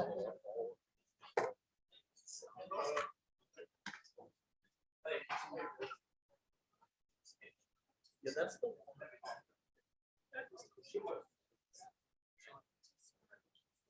I don't know.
We'd like to call this meeting to order. And we'd like to welcome all of you who are here visiting tonight. We'll start out with an invocation by Gary Morley and a pledge of allegiance by Diane Morley. And Gary, if you'd like to come up and go ahead and give the opening prayer. Heavenly Father, we're grateful for the privilege of living in freedom and peace. We pray for thy comfort and blessing for those who are living in difficult circumstances, a special place. We pray that the ideas shared tonight may be done in a clear and productive manner and in the best interest of our city. We thank you for those who serve and pray that thou bless them as they serve with integrity and honesty, that they might find satisfaction in their service. Please watch over our community, we pray, and help us to understand and enjoy living with one another. In the name of Jesus Christ, amen. Thank you, Gary. Now, Diane, if you'd like to lead us in the pledge, and can we have everyone rise?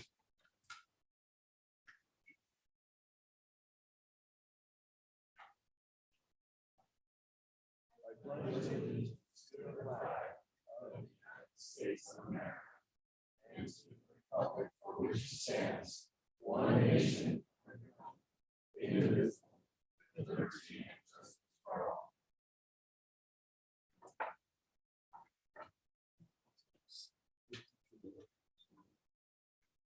Thank you, Diane. Okay, Next on the agenda, we've got personal appearances. And it looks like these are all, and we'll just go with what we've got here. First, we'll start with Jeffrey. I don't have his last name. How much time do I have? 3 minutes? Thank you. All right. Testing 1, 2. Can you hear me? Can you hear me? Yes. On 5 occasions between September 24 and August 9, I have found cameras aimed at me inside the EOS gym shower area. The Woodcross gym in the nearby area had headlines about a coach being arrested after cameras were found in the locker room areas. He's charged with child exploitation, according to the U.S. Attorney's Office, District of Utah.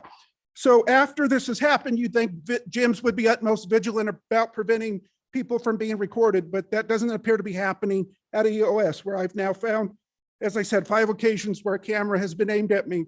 What's happening is the saunas adjoin the shower areas. So council, imagine where you're at, imagine those are showers, and there's a sauna adjoined where that white wall is. And people who use the sauna put the backpacks down there with cell phones, and they claim they use them as timers because they're in the sauna. They claim the need to use it as a timer.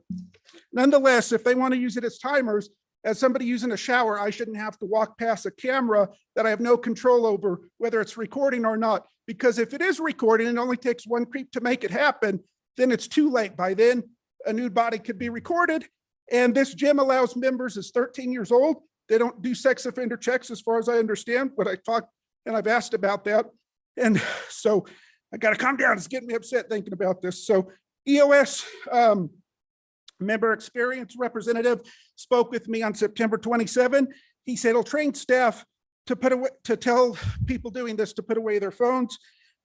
He'll have a clock in the sauna, which still hasn't apparently happened, and they'll do locker checks, but they're not documenting names when they do locker checks, I've learned. I reported this to a sergeant at the police department there. I believe his name was Sileto, pardon me, I'm butchering his name. He said he can't send officers, and they don't send officers unless it was the gym owners doing this. So after talking to that member experienced person on September 27, there were 2 other incidents where I found the cameras aimed at me as I'm going to take a shower. And it tells you that there's a culture of this happening. So the ideas that I've proposed to the gym is they need to post signage at the sauna area specifically, blatantly, clearly making crystal clear, no cameras allowed. And instead they have cutesy signage that says something like, oh, you look great, but please no recording. And they're using this nitpicking language saying no recording instead of blatantly saying no cameras on the signage in the lockers. They need to document the names when they're doing their patrols, send text emails to the members, reaffirming the rules, have a temporary guard checking, doing patrols. And also what this council perhaps could do is take away their release of liability. So it appears as though it says without exemption, they have release of reliability in the little small text when you sign up to be their member. So I guess if another Woodcross incident happens and another victim gets filmed while they're going to take a shower in the area where there's an expectation of privacy, it doesn't even seem like you could hold them legally accountable in a civil lawsuit if that happened. So this, I encourage the council to take away, I don't know why gyms get these special privileges to have waivers of liability. Do hotels, do Walmarts, do any other stores get liability waivers if you slip, you fall, or you get recorded in the bathroom or something like that?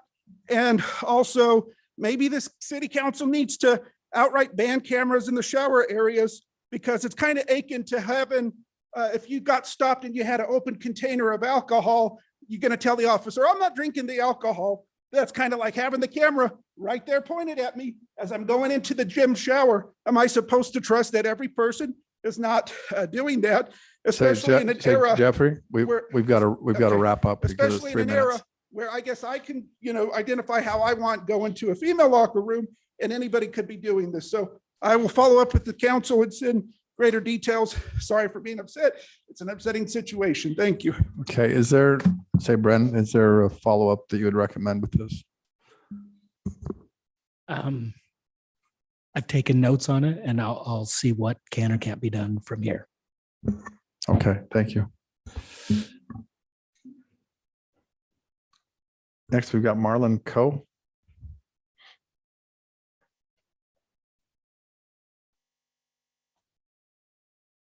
Thank you for your time this evening. My name is Marlon Coe. I'm a member of the Transportation Advisory Commission, and I'm here representing our group. It's come to our attention that there is a recommendation to adopt the Transportation Master Plan, but with certain parts excised and pulled out of that plan. We are here to, again, confirm our support for the plan as we submitted it to the commission and to the council. Some of the items that you should know, we've spent about 6 months working with the various groups that are affected by that. That is MAG, UTA, UDOT, the engineer here in the city, Sam Kelly, as well as the engineers who developed the plan originally to talk about it. The plan is based on science. It's based on engineering facts, things that will need to happen if other things happen. The plan itself doesn't mean that anything in particular is going to be built. It means that we have the opportunity to respond if things happen. If you take things out of the plan, cherry pick them out, we will not, as Orem, be in a position to respond in the future. Failing to plan now will put us in a position where we have planned to fail when it comes time. One of the comments in specific was that the 12 North overpass would lead to industrial areas. We don't want industrial areas having a direct access to our neighborhoods. We agree. However, who knows, 10, 15, 20 years from now, how many of you would have imagined that Geneva property would be vineyard the way it is now 20 years ago? Nobody would have imagined it. But there was planning to prepare for that transportation reality. And while we don't necessarily support all of the individual elements within the plan, we do support planning for the potential that things will happen that will continue to make Orem the center or the engine of our economic community within Utah County. If we close off those opportunities, then we are inviting other cities to usurp our leadership. And we believe that that is not a good position for Orem to put itself in. We believe that we are in a leadership position, and our transportation master plan gives us options to continue to be in a leadership position. When we take those options away, we do a disservice to our fellow citizens, to our future citizens, to our children. I don't want to be in the position of my grandkids saying, you could have done something and we didn't because we took it out. There is a 5, 10, 15, 20-year planning cycle for financing. If we pull it out now, we are hamstringing ourselves and handcuffing ourselves in the future. If we leave it in, there is no guarantee it'll be built, simply that we have the opportunity. Thank you for your time.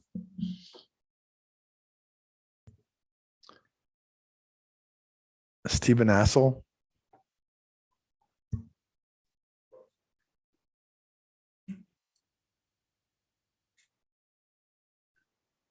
We pronounce it as stale. My wife says like a stale piece of bread, if that helps. I was just talking to the mayor. I can go loud. I can go. I was trying to not make a thing about my name. Let me get my notes. I'm here to do a follow-up on the Goat House property located at 617 West 1475 North Orem.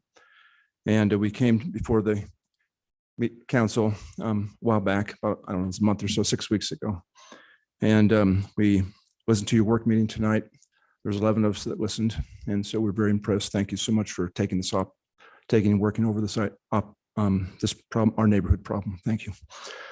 The property is located in a quiet cul-de-sac, just a reminder, of 8 homes. Okay. We've been in the house since 1979. We moved in, it was a brand new house, it sat vacant for a year. And that's a whole nother story. And we stayed. Our kids have encouraged us to move. We like Orem.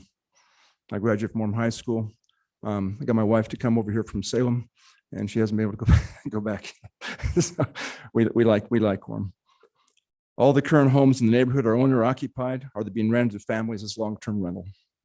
That fits within the residential code. We now have a home, our house in our neighborhood that's an event center, is being used as an event center, not a short-term rental. And that's a problem. We've had constant ongoing events there.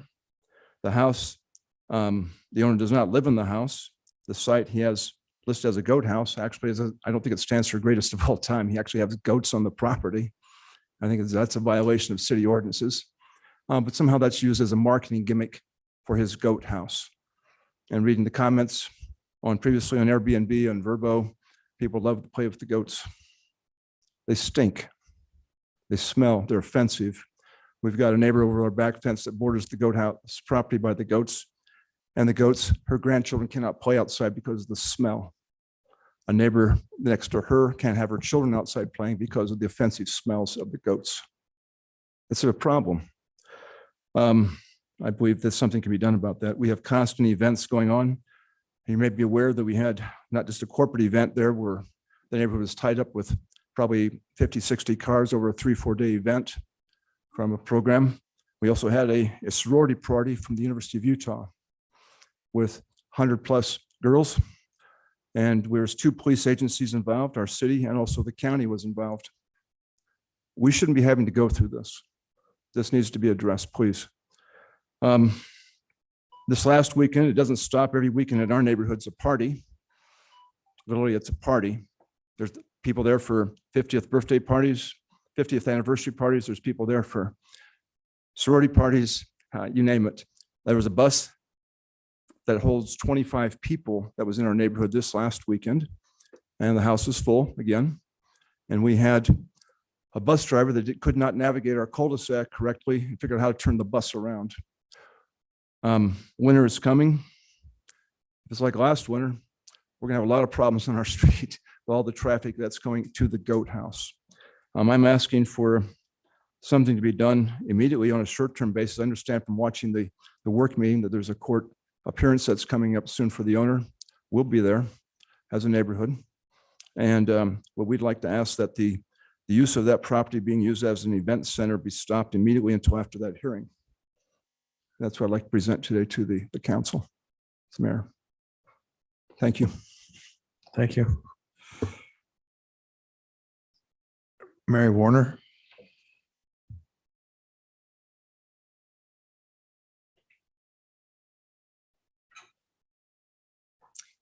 Thank you, City Council members, for taking the Airbnb. I'm along with Steve Estelle and many of the neighbors are concerned about this. I just wanted to thank you for you considering it. And my main concerns are the traffic in and out and lots of cars parked on the street. So I understand that Lehigh has a limit of 10 individuals per an Airbnb. That would take care of all of our problems in our cul-de-sac. Or American Fork has to be occupied by, part of the house has to be occupied by the owner. That would take care of the problem. There would be no sorority parties. There would be no, really it was like 40 or 50 cars parked all through our neighborhood for that sorority party. So there's not a person in here, I don't think, that if they had this house 2 houses away from them would not be upset and would not want to plead for something to be done that we can have this problem taken care of. Thank you. Thank you. Randy Schwartz.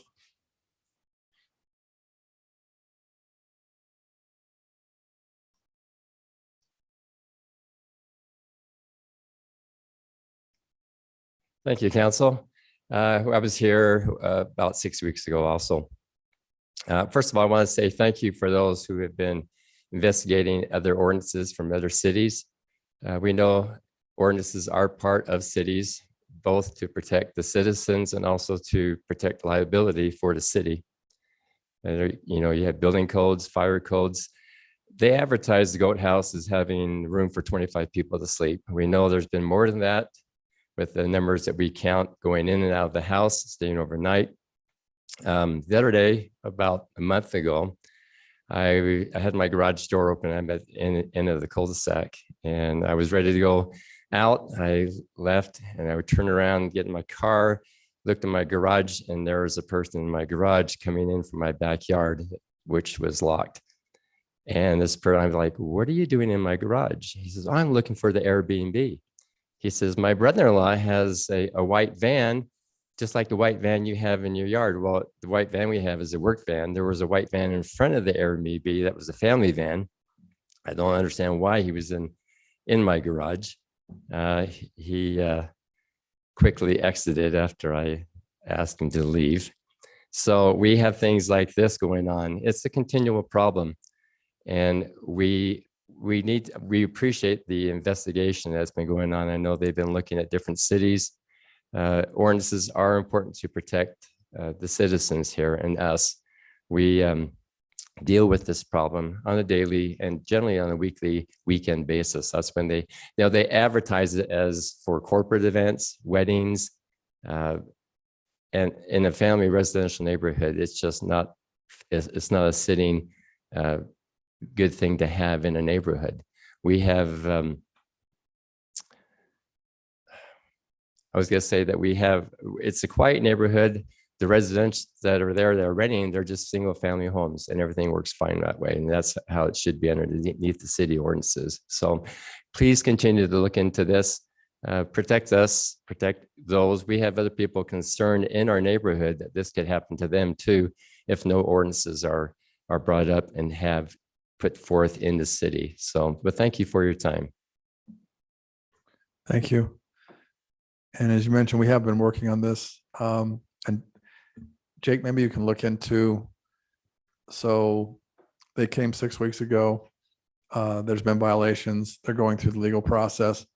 Is there anything that can be done in the meantime to stop this from continuing to happen?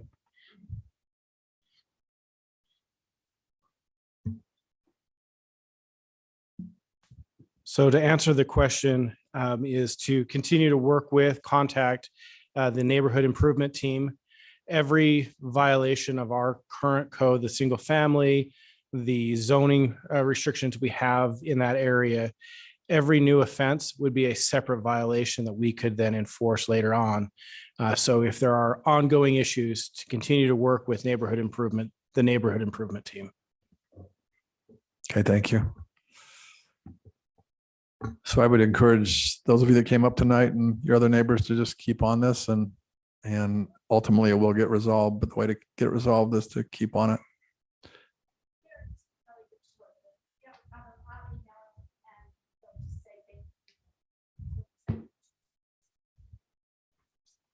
Okay, great. Thank you.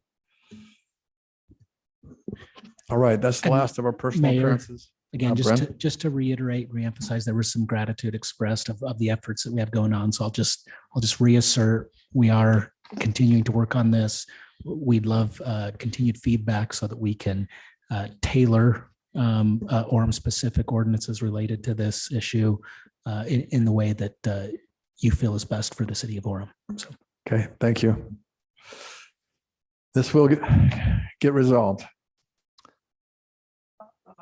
We're not really doing an open forum, but okay.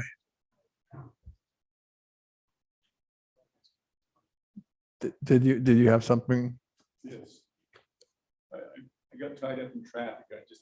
I was here for the opening prayer, just missed it. I just need about 3 minutes.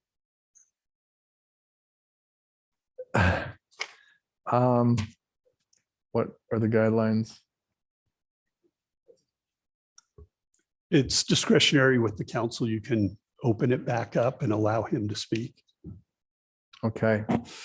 So I'll open it back up this time, but I want to make the point that this is a one-time deal and this is not a normal situation, because we want everyone who's going to speak to sign up before they come up, and just need to, manage that decorum.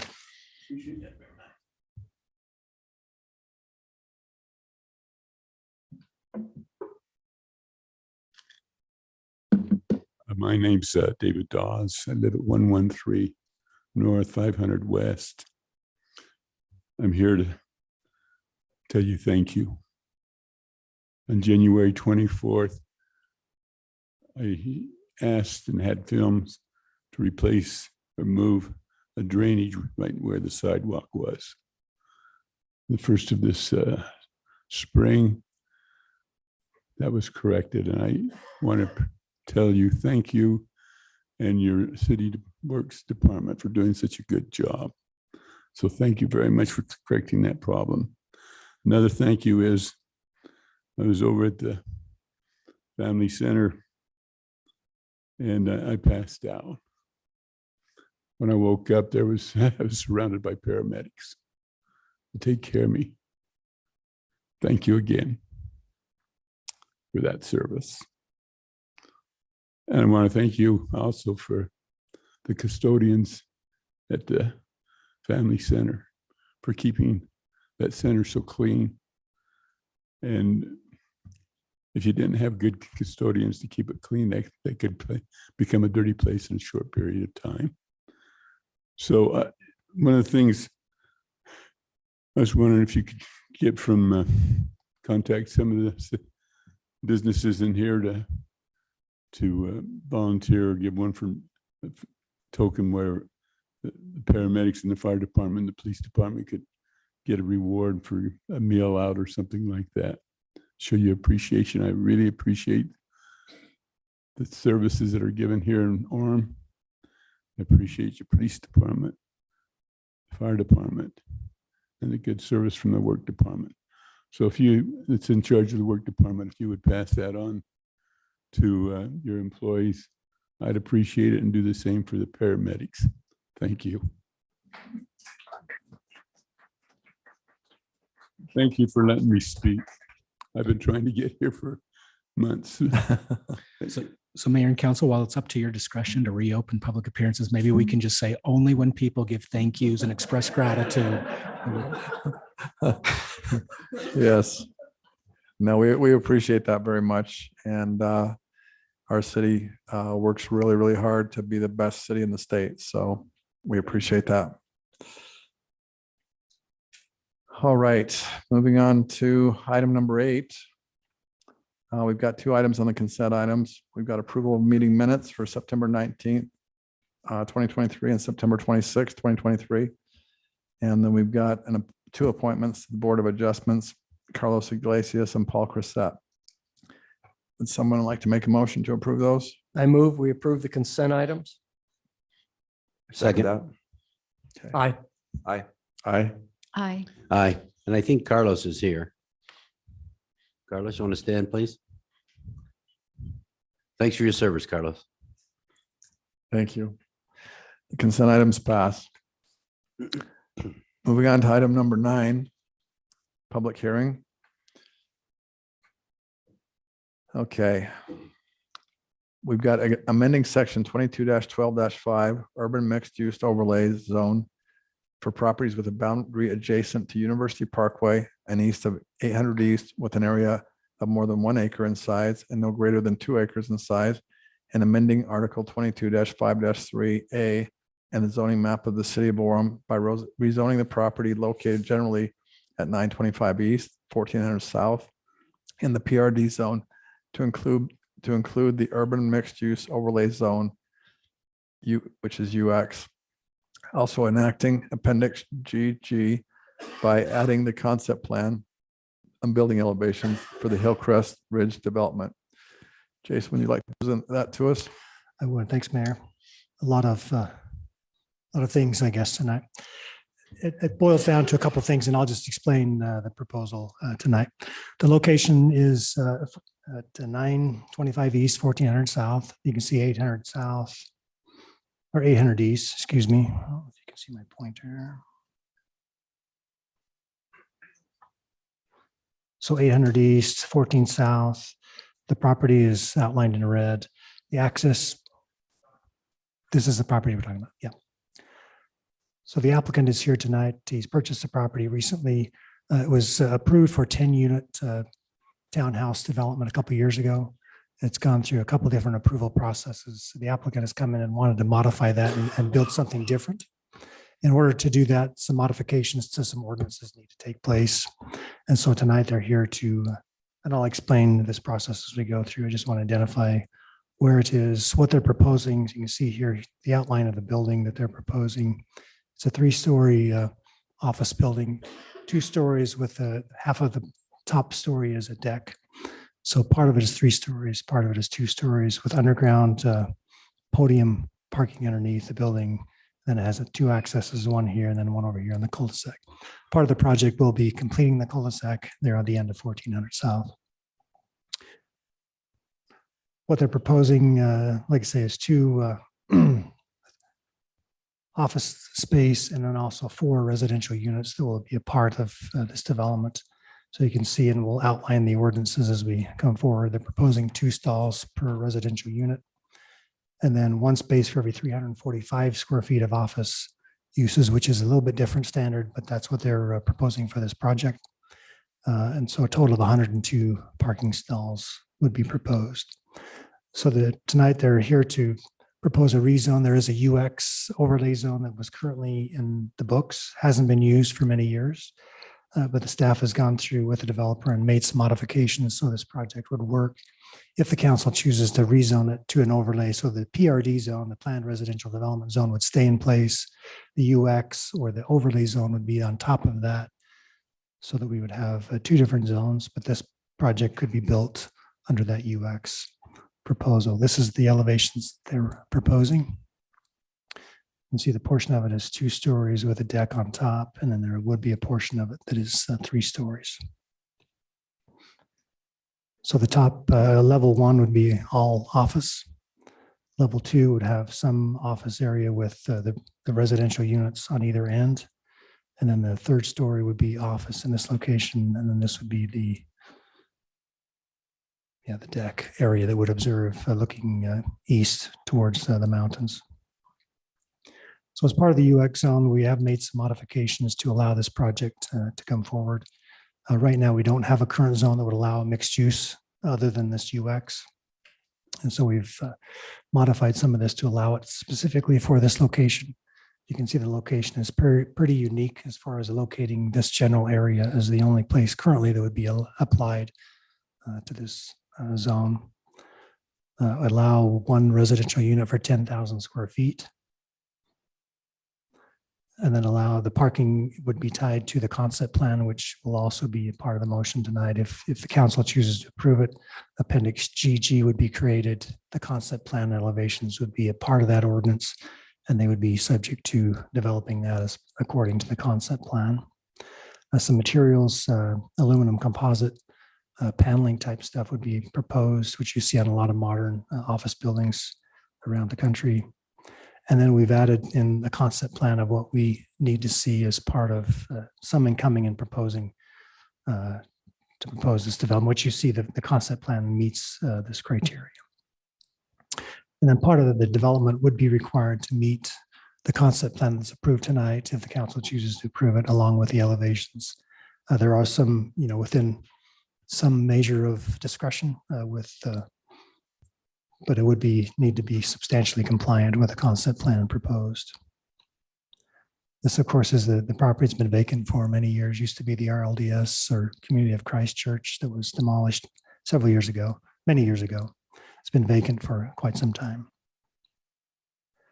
The Planning Commission, the hearing, there was several neighbors that came out, probably 10 or 15-ish, that had some issues with traffic and had some issues with retail, which would be allowed in this ordinance as well. So mixed use would allow office, retail, and residential. The Planning Commission during the discussion recommended denial on this project. The applicant actually met with the neighbors after the meeting and discussed if they were to eliminate the potential for retail, that would the neighbors be opposed to that? And my understanding is the majority of the neighbors, if not all of them, agreed to, as long as they withdrew the ability to have retail and it would simply be office and the 4 units, that they would be amenable, because the access does go directly down the residential access. So although the Planning Commission did recommend denial, the 2 issues that they were recommending denial based on, I think, have been modified or resolved. The applicant agreed to proffer a development agreement, which Mr. McGinn has written, and the applicant has actually signed it before this meeting, agreeing to, as it stipulates there in the underline, no retail uses of any kind shall be allowed. And that's written in the development agreement, along with the concept plan and along with the elevations. So our recommendation is the council consider, based on that new development, with the neighbors, that the council consider not only rezoning it to the UX, also approving the zone to the UX, making the modifications to the ordinance itself, and then adopting Appendix GG that would tie this developer to this specific concept plan. Be glad to address any questions. Does the council have any questions? I do. So Jason, you mentioned that the UX zone, is that the only one we have? Or is there others in the? So down on 8th South, across from the VA hospital on the south side, where the wash right, place? where it used to be Rite Aid, across the street where the Walgreens. Yeah. There is a development there that is That's on a UX. wash place and. Right. That'll get washed. Okay. Yep. But that's the only one? That's the only one. We changed that, then it affects that area there too, right? Correct. Yeah, so I have one. I agree with the residents, and I appreciate that the landowner entered into the development agreement. But my question is, why are we continuing to have retail space in the code? Can we take that out of the code too? So then this is specialized to office space uses? We could, yeah. I mean, this is the proposal 'Cause tonight, and that was part of the UX that could be applied potentially other places, but I don't see a reason why we couldn't take that out. But the 8 South, that'll be grandfathered in, so it doesn't affect them. Right. Unless they do something new. So they currently have I don't know if there's a 2-story Yeah. that has a real estate, Rocky Mountain Real Estate, or that's office on the bottom. Then they have 6 units above. So that's been developed years ago. Okay. Any other questions? Yeah, Terry, if you like, you've been working with the planning commission and the developer on this, right? Yeah, so when you see the 7-0 vote, the citizens came, and this is my neighbor, I'm just across the street from this area, so I know this area really well, but the neighbors, what they'd really like is give us a 1/4 acre lots and put it all in homes, which it's not subdivided for that. So I mean, that was it's not approved for that, zoned for that. So I mean, that was their first concern. And then as they talk through it, it was zoned right now. You could put 10 townhomes there. And in fact, the owner that's easy to do that. But that discussion, and I really appreciate the fact their willingness to go through all this work to make this an office building. So at the planning commission meeting, the understanding, I think, with the neighbors, and you can correct me if I'm saying this wrong, but it was kind of like, we'd love to have this be single family homes. Well, that's not going to happen. And so the planning commission was hearing they didn't want this project. Well, afterwards, Trent and myself sat in the workroom and kind of talked through this. This office building would be a heck of a lot less traffic than 10 townhomes. 10 townhomes with basements could be 4 or 5 bedrooms each. So 4 or 5 bedrooms each for 10 townhomes, that's over 100 people living in there, maybe more than that. If you have 10 and 5 bedrooms each. So this will be a lot less traffic. It'll be beautiful. As you come up to Orem, you will see this beautiful office building on the left. And on the right, we have this incredible new sign that says "Welcome to Orem," which I think looks incredible. But so I'm really excited that the owner and developer have gotten to this point, and I hope this is satisfactory with the neighbors. Maybe they'll speak later. But that was kind of what happened, Mayor, is that at first, everyone was thinking, we'd like individual homes. And so they were opposed to this because they thought they could have individual homes. Afterwards, we had a discussion saying you can either have 10 townhomes, or if this got zoned, this could happen. That was kind of the background. Okay, thank you. Tell me if I said that incorrectly, Trent. That was the read I had. But so, any other comments, questions? Jason, can I ask you another question? So it looks like it's that number 4 that has the retail in it, and then down in 5, what is when we have one residential unit per 10,000 square feet of office space? So we've seen this, this drawing. Where are you now at the percent of office space per how many, we have the residential units per what percent of office space? It's a little less than the 40,000 that they would need if you were to take we go to the elevations. I mean, I like their design. I really like it, but I just want to kind of compare that to the code. Sorry, let me go back to so if you go to the elevations, if you count the deck area, they reach the 40,000 square feet, so they could have the 4. Right now, they don't have 40,000, so they would be limited to 3 units the way that it's designed right now. So, but you want the 4, but there's no, like, with the amount of office space that you have per the code, you could not get up to more than 4. No more than 4. Okay, that was my question. Thanks. Can I ask a question? So that brings up a valid point, because are we able to count the rooftop deck or not? Because if we're not able to count that, then we need to alter that, because this plan only works with the 4. It wouldn't, the 3 units interior wouldn't work out. yeah, the way we interpreted it is that it would count. So that's the way we were moving forward, with the fact that they could get 4 based on with the deck counting, it's 40,000 square feet. And it makes sense that it would count because that's less obtrusive and it's just a Right. nice deck and. Yeah, So that makes based on our sense. interpretation of the ordinance, we were okay with the 4 based on what they're proposing. And you would use the deck for your commercial purpose for the office.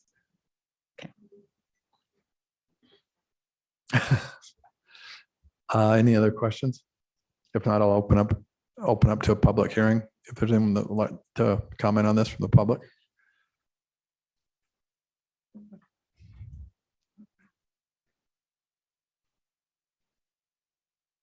Thank you. So I'm one of the grumpy neighbors that came last time. We had quite a group here, but yeah, and after meeting with Councilman Peterson and a developer, I think there were some things we didn't really understand about this project that we were kind of made aware of after the meeting. So I think by the time we left, we all kind of felt like, that the one hangup we had was just, how do we control what becomes of this building and how it gets used and what kind of businesses go in there and because that will kind of dictate how much traffic and things like that. So with that amendment to the code or whatever that is, I think, that kind of assuaged a lot of our fears of what might happen there. And I think I don't want to speak for everybody in the neighborhood, but the ones that I've talked to recently, I think they're all pretty comfortable with this idea. And I live right across the street, and, we've always known something was going to go there. And the more I think about this, I think that's probably, for me personally, that's probably a really good thing to put there. And I would support it. So thank you.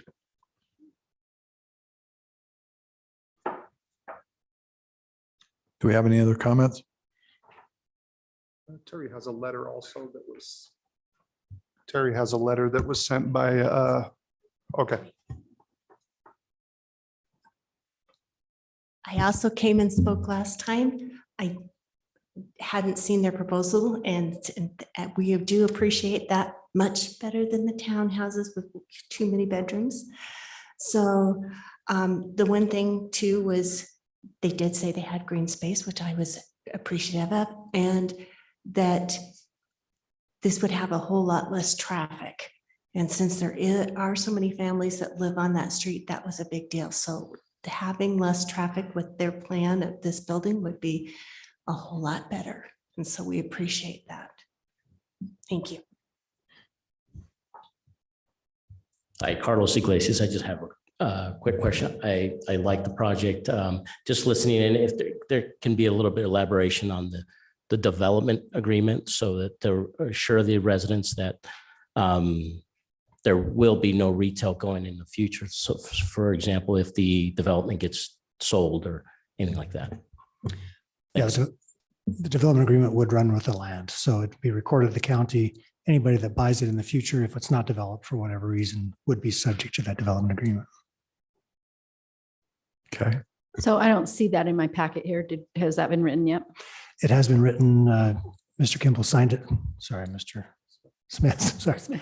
It's not Ms. Kimball, has signed it and we have copies of that. But yeah, Gary has written that and yeah, and within that, so the language that I showed earlier. So basically, sorry, let me get to that page. So that paragraph that you see under there is directly out of the development agreement. So the applicant has proffered the development agreement. Basically, no, sorry, the developer intends the project to be office and residential uses only. That's in the agreement. And then no retail uses of any kind shall be allowed. That's also taken directly from the development agreement. The concept plan and the elevations are also attached in the development agreement. In other legal language that Gary could explain, but it ties the developer to that and also stipulates the rights the owner has going forward with development. So this concept plan that we're looking at, Yes. that you've submitted. Okay. Yes. Thank you. So with staff, when they come through for the site plan, we would make sure that it's substantially compliant with what you see here. Looks beautiful. Any other comments from the public? Okay, we'll go ahead and close the public hearing part. And as far as going forward,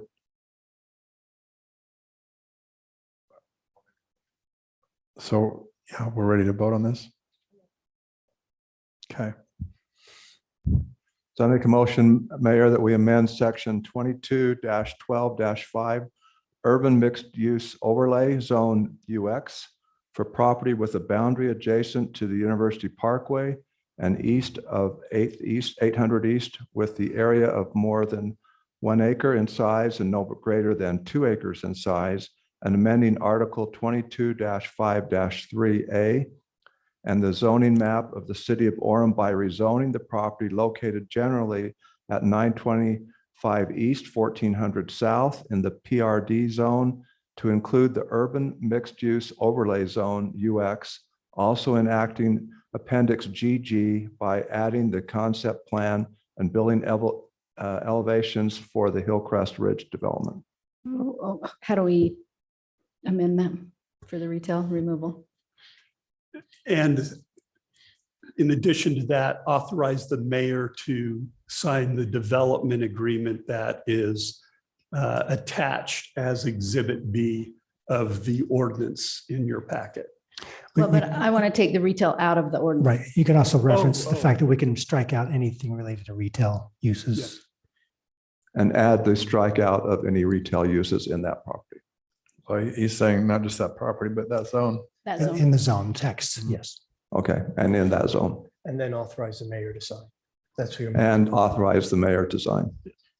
How'd I do? Can I ask a question, Mayor? I Yes. don't know if that's protocol.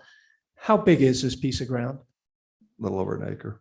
1.34 acres. Are there any other pieces of ground in this area that are more than 1 acre and less than 2? Not now. I mean, I guess some could combine, but this is the only one we're affecting. Thank you. With that understanding, I'd like to second Councilman Peterson's motion. Okay. And I just like to say, I mean, from my perspective, this is the best use for the neighborhood. It's the least intrusive. It's really positive that way. And then it's also very positive as the entrance to Orem to be sitting up on that hill and stand out as a beautiful building. So let's vote. Aye. Aye, and I appreciate the win-win with the neighbors. Can I say that? Thank you. Aye. Aye. Aye. The resolution passes. Thank you.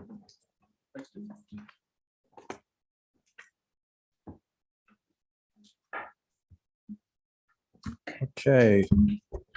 We're up to item 9.2. And this will hopefully finish off a major conversation we've been having over the last few weeks. And in the last city council meeting, this is item 9.2. It's a resolution adopting the updated City of Orem Transportation Master Plan and amending the Orem City General Plan to include the updated City of Orem Transportation Master Plan in Appendix F. Sam, would you like to present that to us? Sure. So we have placed there by your monitor a copy of the resolution. We have taken the consideration that the council gave us at the last meeting. Also, in a meeting we had with the mayor last week, we also adjusted some other items out of the transportation master plan. If you'd want, we can go ahead and go through these item by item, looking at the line numbers there, and we can discuss the items that we have modified from the original transportation master plan update that was submitted. If that's what you'd like to do. So what would the council prefer? Because we've discussed this in depth. Do you want to go through the line by line read out? Or, I mean, as he mentioned, I've gone through this in depth with them, and then also we've done it multiple times, but we can go through it again, or we can just carry on. Read it. Okay. Is there anything different from what the planning commission recommended that has been changed? Yes, what we've done is we have added to what the planning commission has changed. We have added some language in there in item 1.1. It's going to be line 48, 47, and 48. That those are comments made towards future BRT and light rail, improved transit in Orem.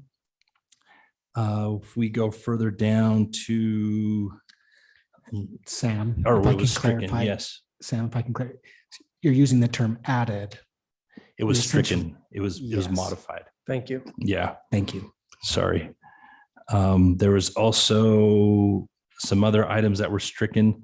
Those were on line 93, 94, 95, and then from 99 all the way down to 115. And those were other comments that were made pertaining to transit system. One of those was the planning and lobbying efforts will assist in procuring the necessary funding to support, develop, implement, and maintain a sustainable transit system. It's not that the transportation master plan does not support transit, it does, but there was some verbiage that we removed, such as actively lobbying efforts to secure funding, as well as some other language from 99 down to 115. Those were comments made towards planned light rail, BRT, and there was also some language in there in reference to front runner at line 116 that talks about the MAG long range transit plan. And looking at that MAG long range transit plan, which was figure 29 that we removed, it had BRT or light rail on State Street. It also looked at light rail that came up 4th North down 12th West to UVU, as well as a light rail replacement on University Parkway. And then the other component to it was also concerning front runner was double tracking. And through Orem, front runner is already double tracked. The future phases for front runner to double track are in the Vineyard area, a little bit further north. I don't know if there's any in American Fork, but I do know around the point of the mountain in the Narrows area, they need to have that double tracked. And with that being double tracked, then they can increase their frequency of times, but we just removed that long range plan because there really isn't anything in there that Orem currently is supporting. At least that's the direction I've gotten from council. Other than that, we kept all the same items that were stricken according to Planning Commission. As far as looking at growth, connectivity, we changed the wording on line 67, 69, 71 from Wills to Mays.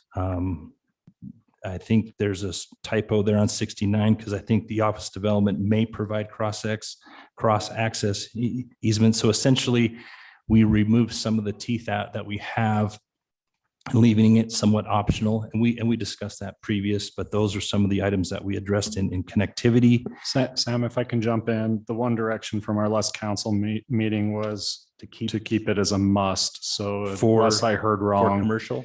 That is on line 68, starting where it says retail and office development must provide cross access easements to create circulation patterns to So that's adjacent going to stay. So that's I actually recall Councilman Millet wanted that on our retail corridors. Well, Is that correct? Kind of. I mean, what we talked about is we want to totally encourage that, but there may be situations where that would block a business out from being able to develop Okay. that. And so we don't really want it must, but we want to strongly encourage it. Okay, just wanted to make sure. I had written down must at the last meeting, so it should be may then. It should We'll- be, okay, we'll need maybe to you could adjust throw that in then. strongly encourage, so we understand what we're doing. Okay. Okay. How does that affect our ability to create this connectivity between our main, fourth center? If it's may, then we can ask them to do it. If it's must, they will have to do it. So And- that's kind of where we, as staff, have to kind of go with it. So what would it preclude development if we have must? I mean, Not- if you have, not if you have- necessarily, If you have no. land that's just too narrow to do cross section. There would still be discretion, right? It would be, if it makes sense based on if it's going to hinder them from developing their property, then, you're not going to make them do that necessarily. Because that's what we want them to do. Yeah. We just, So can we so put maybe in? that, I don't know how Pretty you please. describe it, but that's, we really want that pushed. Yeah, maybe the legal guys have some good Yeah, do you see the language caveat they we could want in there? wordsmith. So what I would suggest is rather than must or may is that where it says retail and office development should provide cross access easements to create circulation patterns to adjacent properties to eliminate access points to the major street system when feasible or when possible. And so at the end of that sentence, I would add when possible, and then rather than must or may on line 69, put in should. So we want them to do it, but still allow staff to deal with it. And if it's a reasonable thing to do, then we can ask them to do it. If it's going to be excessive or very impractical, then we can have that discretion not to force the issue. And now we can work more cooperatively with a business owner coming in. And I think that would address the issue that I'm hearing. Yeah, I feel like that's the intent that we were looking for. That's I like right. that. Mayor, could I ask a question? Tom? We heard some members of the Transportation Committee talk about, hey, we're planning for forever, right? 20, 30 years, and what happens if we change this? My guess is there'll be multiple new transportation plans in the next 20 years. So my question is, I'm aware of their concerns, but we approve whatever we approve tonight. That doesn't forbid some future council from getting a new master plan. Is that correct? Correct. Okay. And these are done every 5 years, so that's not an unreasonable amount of time to reassess the situation and see where we are. Correct. Okay. Thank you, Sam. And you're all dressed up now that you're an employee. You have to look sharp. Yes. As a consultant, you could get away with anything. I know, now I have to. Welcome. Thanks. He's still in this probationary period, though. Oh, thank you. That's true. Thank you, Brent. Appreciate you pointing that out to him and us. Okay, Sam, did you have more to go through? The only other items, I guess, to speak to were just the item that we modified, 800 West. It originally was stricken by Planning Commission, the verbiage to widen to 5 lanes. This is line item 87. And I think it seemed like there was concurrence with the council to at least allow 800 West to remain in there, with the caveat that we're looking specifically at the area between State Street and 400 North. And similar to the rest of the projects, we would study it before we move forward on any action. And then other than that, there's really essentially that's what was there. And then part 2 of this resolution also just speaks to the ongoing further discussing of updating the bicycle and pedestrian master plan, which I've currently submitted to MAG for some funding to go ahead and move that forward. Looking at connectivity of UVU and Orem, as well as look at the Orem Center Street connection to Geneva Road and I-15, and then just generally connectivity impacts on neighborhoods from pass-through traffic. And then we did also add on, it's number 5, but it's line 124, to pursue funding for and the studying of connectivity among the businesses fronting on State Street and the beautification of the State Street corridor.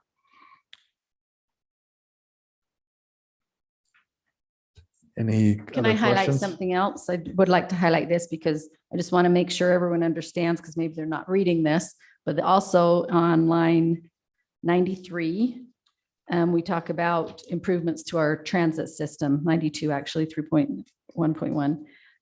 It says Orem should be involved in supporting transit as a viable and attractive alternative transportation mode in the city. We are agreeing to that. And then the next thing is the UTA bus system is versatile as routes and stops can be adjusted and as the demand and other factors require it.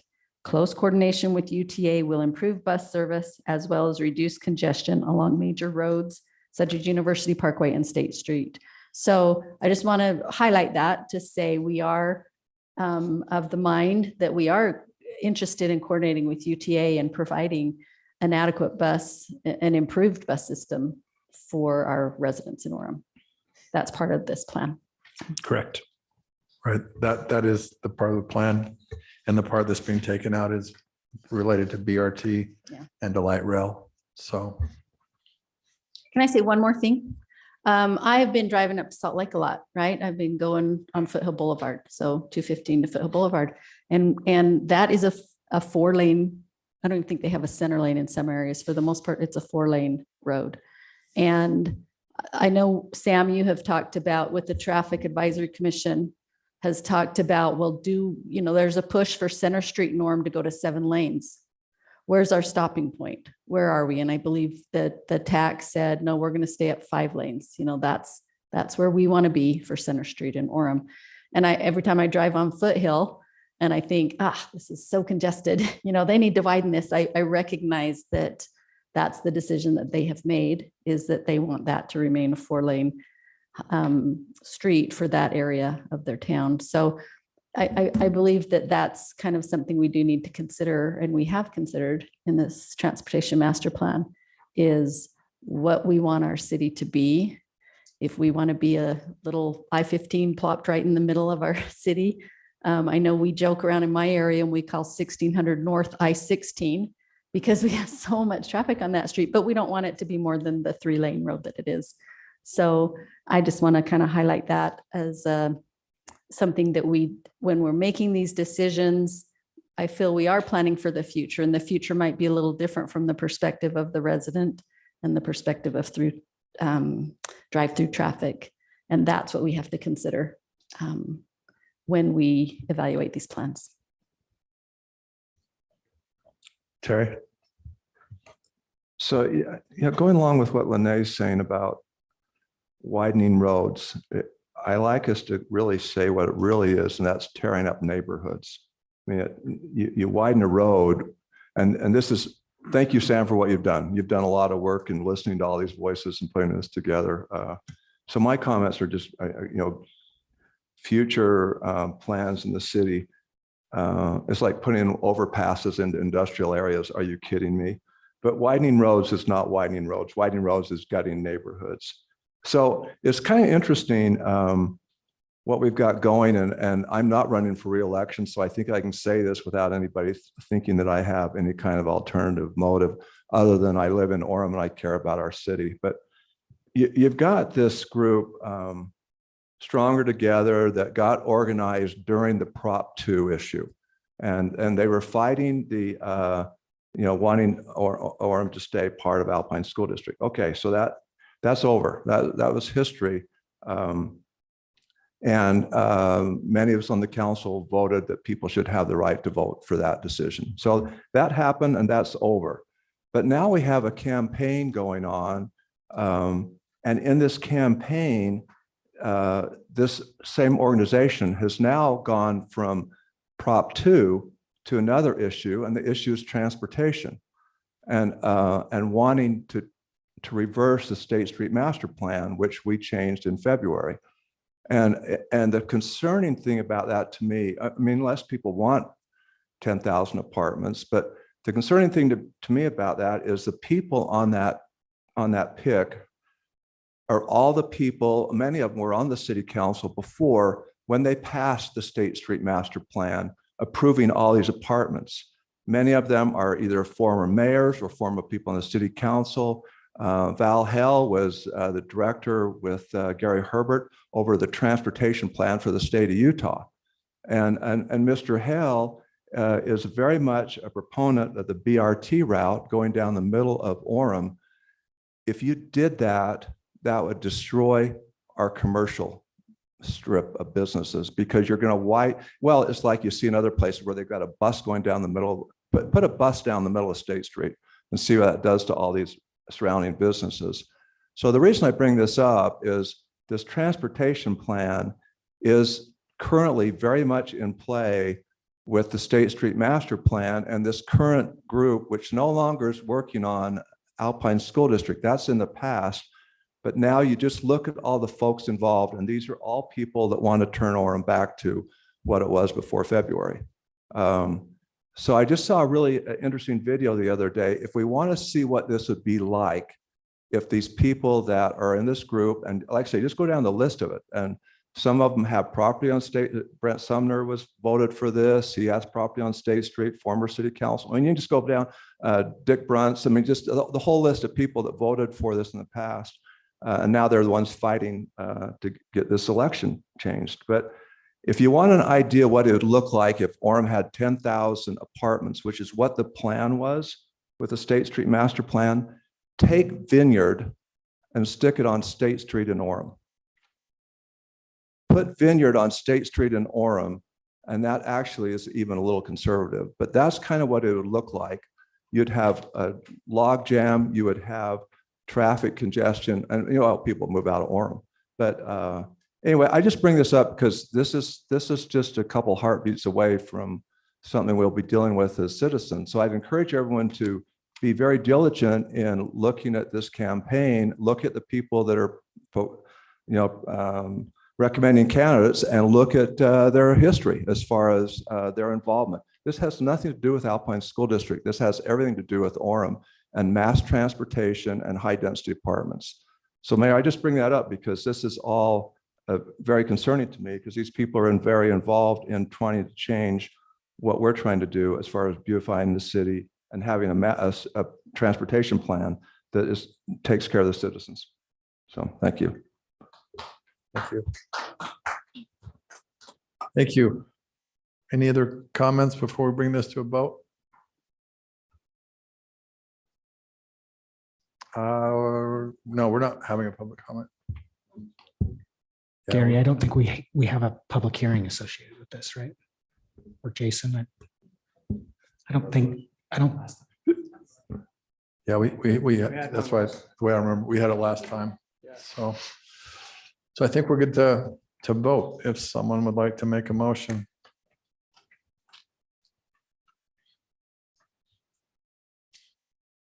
I'll make the motion. Okay. I made the last one. I was waiting for someone else to. I make the motion that the city adopt the updated City of Orem Transportation Master Plan and amending Orem City General Plan to include the updated City of Orem Transportation Master Plan in Appendix F. A second. Aye. Aye. Aye. Aye. And while I don't agree with the political statement made recently by Mr. Peterson, I vote aye on this. Okay, the resolution passes. Thank you all. Now we'll move on to item number 11. And this is a chance for Brennan, as our city manager, to bring up anything he'd like to. Thanks, Mayor. Just a few quick things. I mentioned last time how we have a lot of fun fall events. A couple of additional FYIs are Altogether Playground. We're going to have a grand opening of it on October 19th. And we're also scheduled to get our trackless train. It's scheduled to arrive at the end of this month. And once that's in, then we'll do, a ceremony with that as well. So that's really exciting. And then you'll be seeing in our upcoming newsletter, we've had a bit of a little campaign recently where we've talked about how Orem gives you more, and we, turn the Orem logo, the letters of Orem into more. And as part of that, we wanted to kind of show our citizens that one of the ways in which they get more bang for their buck is the great work that we've been doing on our grant applications. Over the last year or so, we've had 35 grants applied for, and about 90% of them have been awarded, resulting in more than $28 million awarded to the city. And as Sam mentioned there, a new grant that he has just recently applied for is a $5 million active transportation grant that would help us make some of the improvements that were identified in the transportation master plan here, more particularly along State Street. And then finally, I think last time you received invitations to the Orem Temple Open House. If you need any help with signing up for a time slot for that, Tess Jones in our office is happy to walk you through that. Thank you, Bren. And that is really significant what Bren's saying about $28 million in grants that our grant writer has been able to bring to Orem, because that's $28 million less in taxes that our citizens will be paying. So that's phenomenal. And then just as a last thing, fall is a really fun time in Orem.